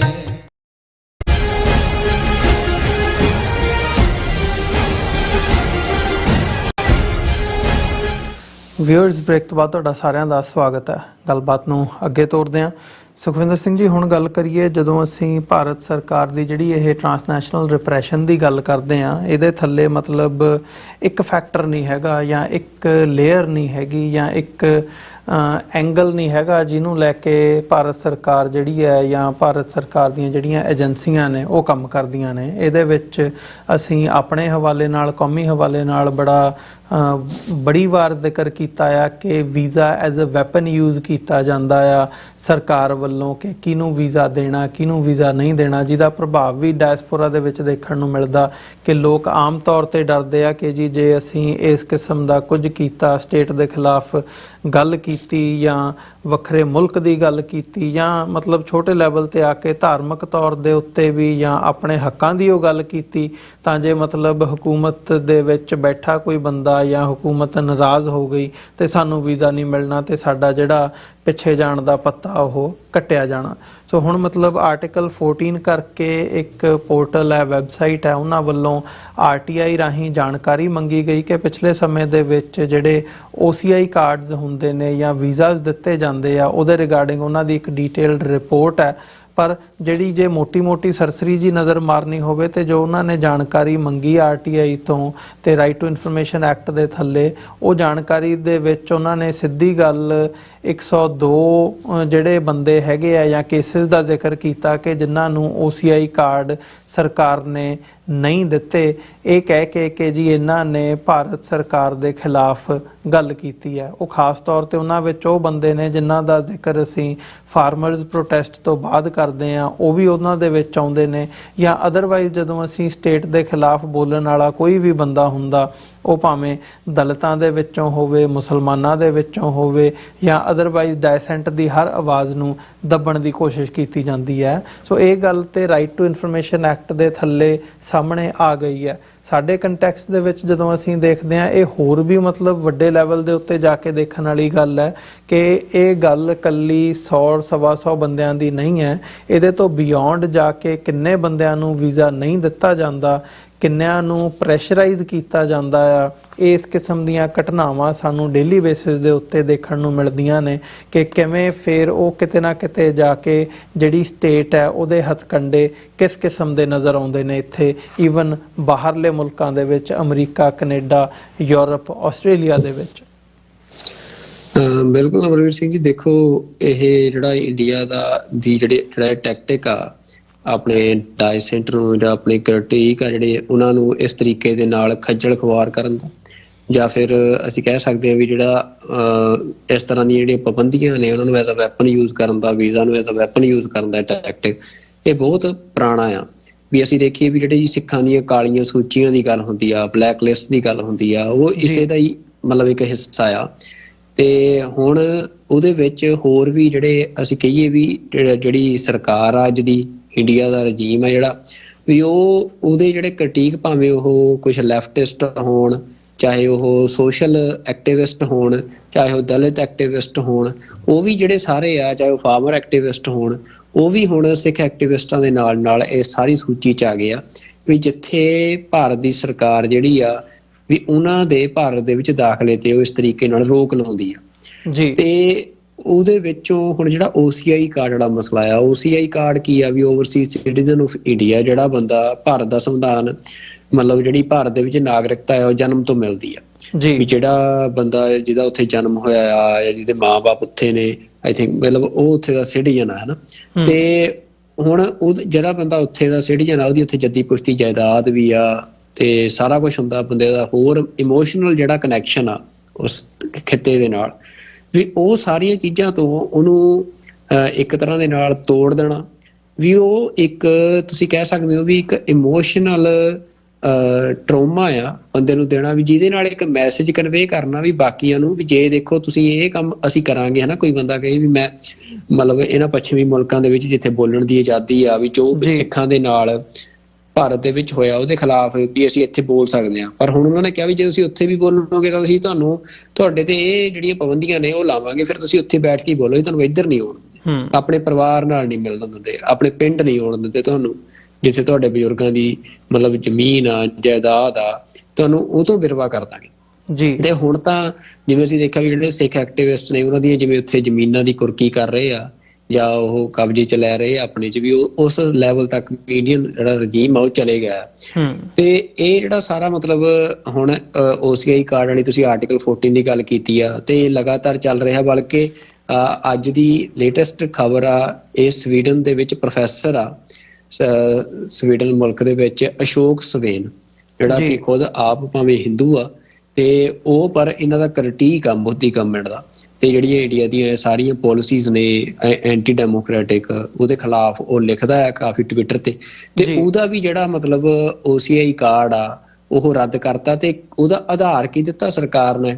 ਉਹਦੇ ਤੇ ਇਹ ਕਿਹਾ ਵੀ ਜਿਹੜਾ ਇਹ ਬੰਦਾ ਆ, ਇਹ ਪ੍ਰੋਫੈਸਰ ਆ, ਇਹ ਬਾਹਰਲੇ ਮੁਲਕ 'ਚ ਬੈਠ ਕੇ ਬੋਲਦਾ ਆ, ਜਿਹਦੇ ਨਾਲ ਭਾਰਤ ਦੀ ਜਿਹੜੀ ਸੋਵਰੇਨਿਟੀ ਆ, ਏਕਤਾ ਅਖੰਡਤਾ ਹੈ, ਉਹਨੂੰ ਖਤਰਾ ਆ। ਵੀ ਉੱਥੇ ਸਵੀਡਨ 'ਚ ਬੈਠਾ ਉਹ ਸਿਰਫ ਬੋਲਦਾ ਹੀ ਆ, ਵੀ ਉਹਦੇ ਬੋਲਣ ਨਾਲ ਵੀ ਕਿੰਨੀ ਕੁ ਭਾਰਤ ਦੀ ਦੇਖੋ ਤੁਸੀਂ ਜਿਹੜੀ ਏਕਤਾ ਅਖੰਡਤਾ ਮਜ਼ਬੂਤ ਆ, ਵੀ ਇੱਕ ਬੰਦੇ ਦੇ ਟਵੀਟ ਕਰਨ ਨਾਲ ਉਹਨੂੰ ਖਤਰਾ ਹੋ ਗਿਆ ਤੇ ਉਹਦੇ ਤੇ ਐਡੀ ਵੱਡੀ ਕਾਰਵਾਈ ਕਰਨੀ ਪਈ ਵੀ ਉਹਦਾ OCI ਕਾਰਡ ਰੱਦ ਕਰਨਾ ਪਿਆ। ਤੇ ਇਸ ਤਰੀਕੇ ਦੀ ਜਿਹੜੀ ਇਹ ਇੰਡੀਆ ਦੀ ਅਪਰੋਚ ਆ, ਉਹ ਸਿੱਖਾਂ ਦੇ ਲਈ ਤਾਂ ਕੋਈ ਨਵੀਂ ਨਹੀਂ। ਸਿੱਖਾਂ ਦੇ ਤਾਂ ਕਿੰਨੇ ਹੀ ਕੇਸ ਨੇ, ਜਿਹੜੀਆਂ ਕਾਲੀਆਂ ਸੂਚੀਆਂ ਦਾ ਕਿੰਨਾ ਰੌਲਾ ਪਹਿਲਾਂ ਚੱਲਦਾ ਰਿਹਾ। ਉਹ ਕਾਲੀਆਂ ਸੂਚੀਆਂ ਇਹੋ ਜਿਹੀਆਂ ਸੀ ਵੀ ਉਹ ਅਸੀਂ ਕਹਿ ਸਕਦੇ ਹਾਂ ਵੀ ਉਹ ਹੁਣ ਤਾਂ ਅਫੀਸ਼ੀਅਲੀ OCI ਕਾਰਡ ਰੱਦ ਕਰਨ ਲੱਗ ਗਿਆ ਇਹ ਜੀ। ਉਹ ਕਾਲੀਆਂ ਸੂਚੀਆਂ ਦਾ ਇਹ ਸੀ ਵੀ ਉਹ ਵੀਜ਼ਾ ਨਹੀਂ ਸੀ ਦਿੰਦੇ ਹੁੰਦੇ, ਵੀ ਉਹਨਾਂ ਬੰਦਿਆਂ ਨੂੰ ਜਿਨ੍ਹਾਂ ਦਾ ਨਾਂ ਉਹਦੇ ਤੇ ਆ ਜਾਂਦਾ ਸੀ, ਤੇ ਜੇ ਉਹ ਮਤਲਬ ਭਾਰਤ ਦੇ ਵਿੱਚ ਜਾਂਦੇ ਸੀ ਤਾਂ ਫਿਰ ਉੱਥੇ ਉਹਨਾਂ ਦੇ ਅਰੈਸਟ ਹੋਣੇ ਜਾਂ ਉਹ ਸਾਰਾ ਕੁਛ ਜਿਹੜਾ ਹੈਗਾ ਵੀ ਉਹਨਾਂ ਦੀਆਂ ਫਰੀडम्स ਕਰਟੇਲ ਕਰਨੀਆਂ। ਤਾਂ ਹੁਣ ਉਹਦੇ ਵਿੱਚੋਂ ਇੱਕ ਵੱਡਾ ਮਤਲਬ ਹੁਣ ਅਸੀਂ ਕਹਿ ਸਕਦੇ ਹਾਂ ਵੀ ਇੰਡੀਆ ਨੇ ਜਿਹੜੇ ਗਰੁੱਪ ਆ ਉਹਨੂੰ ਹੋਰ ਵਾਸਟ ਕਰਤਾ। ਉਹਦੇ 'ਚ ਹੋਰ ਸਭ ਤਰ੍ਹਾਂ ਦੇ ਜਿਹੜੇ ਐਕਟੀਵਿਸਟ ਨੇ, ਜਿਹੜੇ ਡੈਮੋਕ੍ਰੇਟਿਕ ਅਸੀਂ ਕਹਿ ਸਕਦੇ ਹਾਂ ਤਰੀਕੇ ਦੇ ਨਾਲ ਆਪਣੀ ਗੱਲ ਕਰਨੀ ਚਾਹੁੰਦੇ ਆ, ਜਿਹੜਾ ਕ੍ਰਿਟਿਕ ਕਰਦੇ ਆ ਸਰਕਾਰ ਦਾ, ਉਹਨਾਂ ਸਾਰਿਆਂ ਦੇ ਉੱਤੇ ਹੀ ਇਹ ਕਾਰਵਾਈ ਹੋ ਰਹੀ ਹੈ। ਅਮਰਵੀਰ ਸਿੰਘ ਜੀ ਬਿਲਕੁਲ ਨਹੀਂ, ਇਹ ਮਤਲਬ ਬੜਾ ਇੱਕ ਜਦੋਂ ਅਸੀਂ ਦੇਖਦੇ ਹਾਂ ਹਿਊਮਨ ਰਾਈਟਸ ਦੇ ਐਂਗਲ ਤੋਂ ਤੇ ਬੜੀ ਮਤਲਬ ਇਹ ਘਾਤਕ ਜੀ ਗੱਲ ਹੈਗੀ ਹੈ ਕਿ ਕਿਸ ਕਿਸਮ ਦੇ ਜਿਹੜੇ ਇਹ visa as a weapon use ਕੀਤਾ ਜਾ ਰਿਹਾ ਸਰਕਾਰ ਵੱਲੋਂ। ਹੁਣ OCI ਕਾਰਡ ਨੇ, ਉਹਨਾਂ ਦਾ ਅਸੀਂ ਜ਼ਿਕਰ ਕਰਦੇ ਹਾਂ। ਸੋ ਖਾਸ ਤੌਰ ਤੇ ਜਦੋਂ ਅਸੀਂ ਫਾਰਮਰਸ ਮੂਵਮੈਂਟ ਦਾ ਜ਼ਿਕਰ ਕਰਦੇ ਹਾਂ, ਉਹ ਤੋਂ ਬਾਅਦ ਵੀ ਇਸ ਸਾਰੇ ਟਾਈਮ ਪੀਰੀਅਡ ਦੇ ਵਿੱਚ ਕਿੰਨੇ ਹੀ ਕੇਸ ਸਾਡੇ ਸਾਹਮਣੇ ਆਏ ਆ। ਅਮਰੀਕਾ ਦੇ ਵਿੱਚ ਸਾਡੇ ਇੱਕ ਜਿਹੜੇ ਸਿੱਖ ਜਰਨਲਿਸਟ ਸੀਗੇ ਅੰਗਦ ਸਿੰਘ, ਉਹਨਾਂ ਦਾ ਨਾਮ ਆਉਂਦਾ ਆ। ਕੈਲੀਫੋਰਨੀਆ ਤੋਂ ਇੱਕ ਬਿਜ਼ਨਸਮੈਨ ਸੀ, ਇੱਕ ਬਿਜ਼ਨਸਮੈਨ ਸ਼ਿਕਾਗੋ ਤੋਂ ਸੀ। ਸੋ ਜਿਹੜੇ ਬੰਦੇ ਜਿਹੜੇ ਪ੍ਰਚਾਰਕ, ਜਿਹੜੇ ਬੰਦੇ ਸੋਸ਼ਲ ਮੀਡੀਆ ਦੇ ਉੱਤੇ ਇਨਫਲੂਐਂਸਰ ਦੇ ਤੌਰ ਤੇ ਜਾਂ ਪਪੂਲਰ ਹੋਏ ਤੇ ਉਹਨਾਂ ਨੇ ਸਟੇਟ ਦੀਆਂ ਪਾਲਿਸੀਆਂ ਦਾ ਵਿਰੋਧ ਕੀਤਾ, ਉਹਨਾਂ ਨੂੰ ਇੰਡੀਵਿਜੂਅਲੀ ਜਿਹੜਾ ਹੈਗਾ ਉਹ ਟਾਰਗੇਟ ਕੀਤਾ ਗਿਆ। ਕਿਸੇ ਨੂੰ ਵੀਜ਼ਾ ਨਹੀਂ ਦਿੱਤਾ ਗਿਆ, ਕਿਸੇ ਨੂੰ ਭਾਰਤ ਗਏ ਨੂੰ ਦਿੱਲੀ ਦੇ 에ਅਰਪੋਰਟ ਤੋਂ ਵਾਪਸ ਮੋੜਿਆ ਗਿਆ, ਕਿਸੇ ਨੂੰ ਕਿਸੇ ਦਾ OCI ਕਾਰਡ ਰੀਨਿਊ ਨਹੀਂ ਕੀਤਾ ਗਿਆ। ਇਸ ਕਿਸਮ ਦੀਆਂ ਜਿਹੜੀਆਂ ਐਗਜ਼ਾਮਪਲਸ ਨੇ ਜਾਂ ਜਿਹੜੀਆਂ ਘਟਨਾਵਾਂ ਨੇ ਉਹ ਵੱਡੇ ਲੈਵਲ ਦੇ ਉੱਤੇ ਸਾਹਮਣੇ ਆਈਆਂ ਨੇ। ਸੋ ਗੱਲ ਹੁਣ ਇਹ ਵੀ ਨਹੀਂ, ਜਦੋਂ ਅਸੀਂ ਇਹ RTI ਦੀ ਇਨਫੋਰਮੇਸ਼ਨ ਦੀ ਗੱਲ ਕਰਦੇ ਹਾਂ, ਇਹਦੇ ਵਿੱਚ ਇਹ 102 ਦੀ ਗਿਣਤੀ ਤੇ ਉਹਨਾਂ ਦੀ ਹੈਗੀ ਹੈ ਜਿਹਨੂੰ ਸਰਕਾਰ ਨੇ ਮੰਨਿਆ ਜਾਂ ਸਰਕਾਰ ਨੇ ਇਹ ਕਹਿ ਕੇ ਰਿਜੈਕਟ ਕੀਤਾ ਹੈ ਉਹਨਾਂ ਦੇ OCI ਕਾਰਡ ਕਿ ਭਾਈ ਇਹ ਸਟੇਟ ਦੇ ਵਿਰੋਧ ਚੱਲਦੇ ਆ ਜਾਂ ਸਟੇਟ ਦਾ ਵਿਰੋਧ ਕਰਦੇ ਆ, ਇਸ ਕਰਕੇ ਸੈਡੀਸ਼ਨ ਦੇ ਥੱਲੇ ਜਾਂ ਭਾਰਤ ਵਿਰੋਧੀ ਐਕਟੀਵਿਟੀਜ਼ ਦੇ ਥੱਲੇ ਉਹ ਬਹਾਨਾ ਬਣਾ ਕੇ ਉਹਨਾਂ ਨੇ ਉਹਨਾਂ ਦੇ OCI ਕਾਰਡ ਰੱਦ ਕੀਤੇ ਆ। ਸੋ ਜਦੋਂ ਅਸੀਂ ਇਸ ਗੱਲ ਦਾ ਜ਼ਿਕਰ ਕਰਦੇ ਹਾਂ, ਇੱਥੇ ਇਹ ਵੀ ਦੇਖਣਾ ਬਣਦਾ ਆ ਕਿ ਗੱਲ ਇਕੱਲੀ ਇਹ ਨਹੀਂ ਹੈਗੀ। ਜਦੋਂ OCI ਕਾਰਡ ਕੈਂਸਲੇਸ਼ਨ ਦੀ ਜਿਹੜੀ ਰਿਪੋਰਟ ਹੈ, ਜਿਹੜੀ ਇਹਨਾਂ ਵੱਲੋਂ ਜਾਰੀ ਵੀ ਕੀਤੀ ਗਈ ਹੈ, ਉਹਦੇ ਵਿੱਚ cancellation under section 7D of citizenship act of 1955 ਉਹ ਜ਼ਿਕਰ ਆਉਂਦਾ ਆ। ਉਹਦੇ ਥੱਲੇ 102 ਇਹਨਾਂ ਨੇ ਉਹ ਕੀਤੇ ਆ। ਬਾਕੀ ਮਤਲਬ ਜਿਹੜੀ ਇੱਕ ਹੈਗੀ ਹੈ cancellation for reissue, ਕੈਂਸਲਡ for reissue, ਜਦੋਂ ਤੁਸੀਂ ਰੀਅਪਲਾਈ ਕਰਦੇ ਹੋ ਉਦੋਂ ਕੈਂਸਲ ਕੀਤੇ ਗਏ ਨੇ, ਉਹਨਾਂ ਦੀ ਗਿਣਤੀ 2,60,000 ਦੇ ਕਰੀਬ ਚਲੀ ਜਾਂਦੀ ਹੈ। ਤੇ ਫਿਰ ਅਦਰ ਮਿਸਲੇਨੀਅਸ ਰੀਜ਼ਨ ਕਹਿ ਕੇ 2436 ਜਿਹੜੇ ਹੈਗੇ ਆ ਉਹ ਰੱਦ ਕੀਤੇ ਗਏ ਆ। ਹੁਣ ਅਦਰ ਮਿਸਲੇਨੀਅਸ ਰੀਜ਼ਨ ਦੇ ਥੱਲੇ ਮਤਲਬ ਉਹ ਇੱਕ ਐਂਬੀਗਿਟੀ ਜੀ ਬਣਾ ਦਿੱਤੀ ਗਈ ਹੈ ਕਿ ਉਹਦਾ ਰੀਜ਼ਨ ਵੀ ਨਹੀਂ ਦਿੱਤਾ ਗਿਆ ਤੇ ਅਦਰ ਕਹਿ ਕੇ ਉਹਨੂੰ ਉਹ ਖਾਤੇ ਦੇ ਵਿੱਚ ਪਾ ਦਿੱਤਾ ਤੇ ਤੁਸੀਂ ਜਿਹਦਾ ਮਰਜ਼ੀ ਕੈਂਸਲ ਕਰਕੇ ਛੱਡੀ ਚੱਲੋ। ਤੇ ਮਤਲਬ ਉਹ ਵੀ 2400 ਜਿਹੜੇ ਹੈਗੇ ਆ 2436 ਉਹ ਕੈਂਸਲ ਕੀਤੇ ਗਏ ਆ OCI ਕਾਰਡ। ਸੋ ਮਤਲਬ ਇਹ ਪੂਰੇ ਵੱਡੇ ਪੱਧਰ ਦੇ ਉੱਤੇ ਜਿਹੜੀ ਸਟੇਟ ਵੱਲੋਂ ਇੱਕ ਮੁਹਿੰਮ ਦੇ ਤੌਰ ਦੇ ਉੱਤੇ ਚਲਾਇਆ ਜਾ ਰਿਹਾ ਵੀ ਜਿਹੜਾ ਵੀ ਬੰਦਾ ਡਾਇਸੈਂਟ ਦੇ ਵਿੱਚ ਆਉਂਦਾ, ਵਿਰੋਧ ਕਰਦਾ, ਉਹਨੂੰ ਤੁਸੀਂ ਇੰਡੀਵਿਜੂਅਲੀ ਟਾਰਗੇਟ ਕਰੋ ਤੇ ਉਹਨਾਂ ਨੂੰ ਜਿਸ ਹੱਦ ਤੱਕ ਜਾ ਕੇ ਵੀ ਤੁਸੀਂ ਉਹਨਾਂ ਨੂੰ ਹਰਾਸ ਕਰ ਸਕਦੇ ਹੋ, ਉਹਨਾਂ ਨੂੰ ਹਤਾਸ਼ ਕਰ ਸਕਦੇ ਹੋ, ਉਹ ਤੁਸੀਂ ਕਰੋ ਤੇ ਸਟੇਟ ਦਾ ਵਿਰੋਧ ਕਰਨ ਦਾ, ਤਾਂ ਕਿ ਉਹ ਬੈਕ ਆਫ ਕਰਨ ਤੇ ਉਹਨਾਂ ਨੂੰ ਸਬਕ ਸਿਖਾਇਆ ਜਾ ਸਕੇ। ਇਸ ਪਾਲਿਸੀ ਦੇ ਥੱਲੇ ਜਿਹੜੀ ਸਟੇਟ ਹੈ ਉਹ ਤੁਰੀ ਹੋਈ ਹੈ ਜੋ ਇਸ ਵਕਤ ਨਜ਼ਰ ਆ ਰਿਹਾ। ਸੋ ਸੁਖਵਿੰਦਰ ਸਿੰਘ ਜੀ, ਬਹੁਤ ਬਹੁਤ ਧੰਨਵਾਦ, ਤੁਸੀਂ ਸਮਾਂ ਵੀ ਕੱਢਿਆ ਤੇ ਸਾਡੇ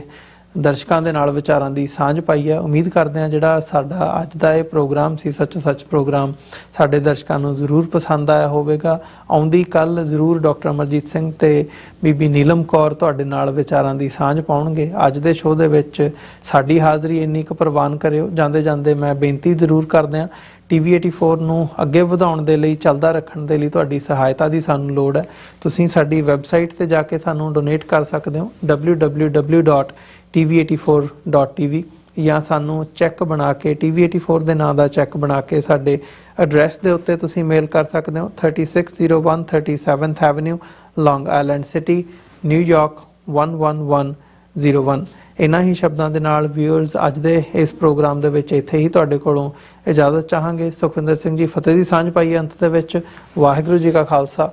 ਵਾਹਿਗੁਰੂ ਜੀ ਕੀ ਫਤਿਹ ਜੀ। ਵਾਹਿਗੁਰੂ ਜੀ ਕਾ ਖਾਲਸਾ, ਵਾਹਿਗੁਰੂ ਜੀ ਕੀ ਫਤਿਹ ਜੀ।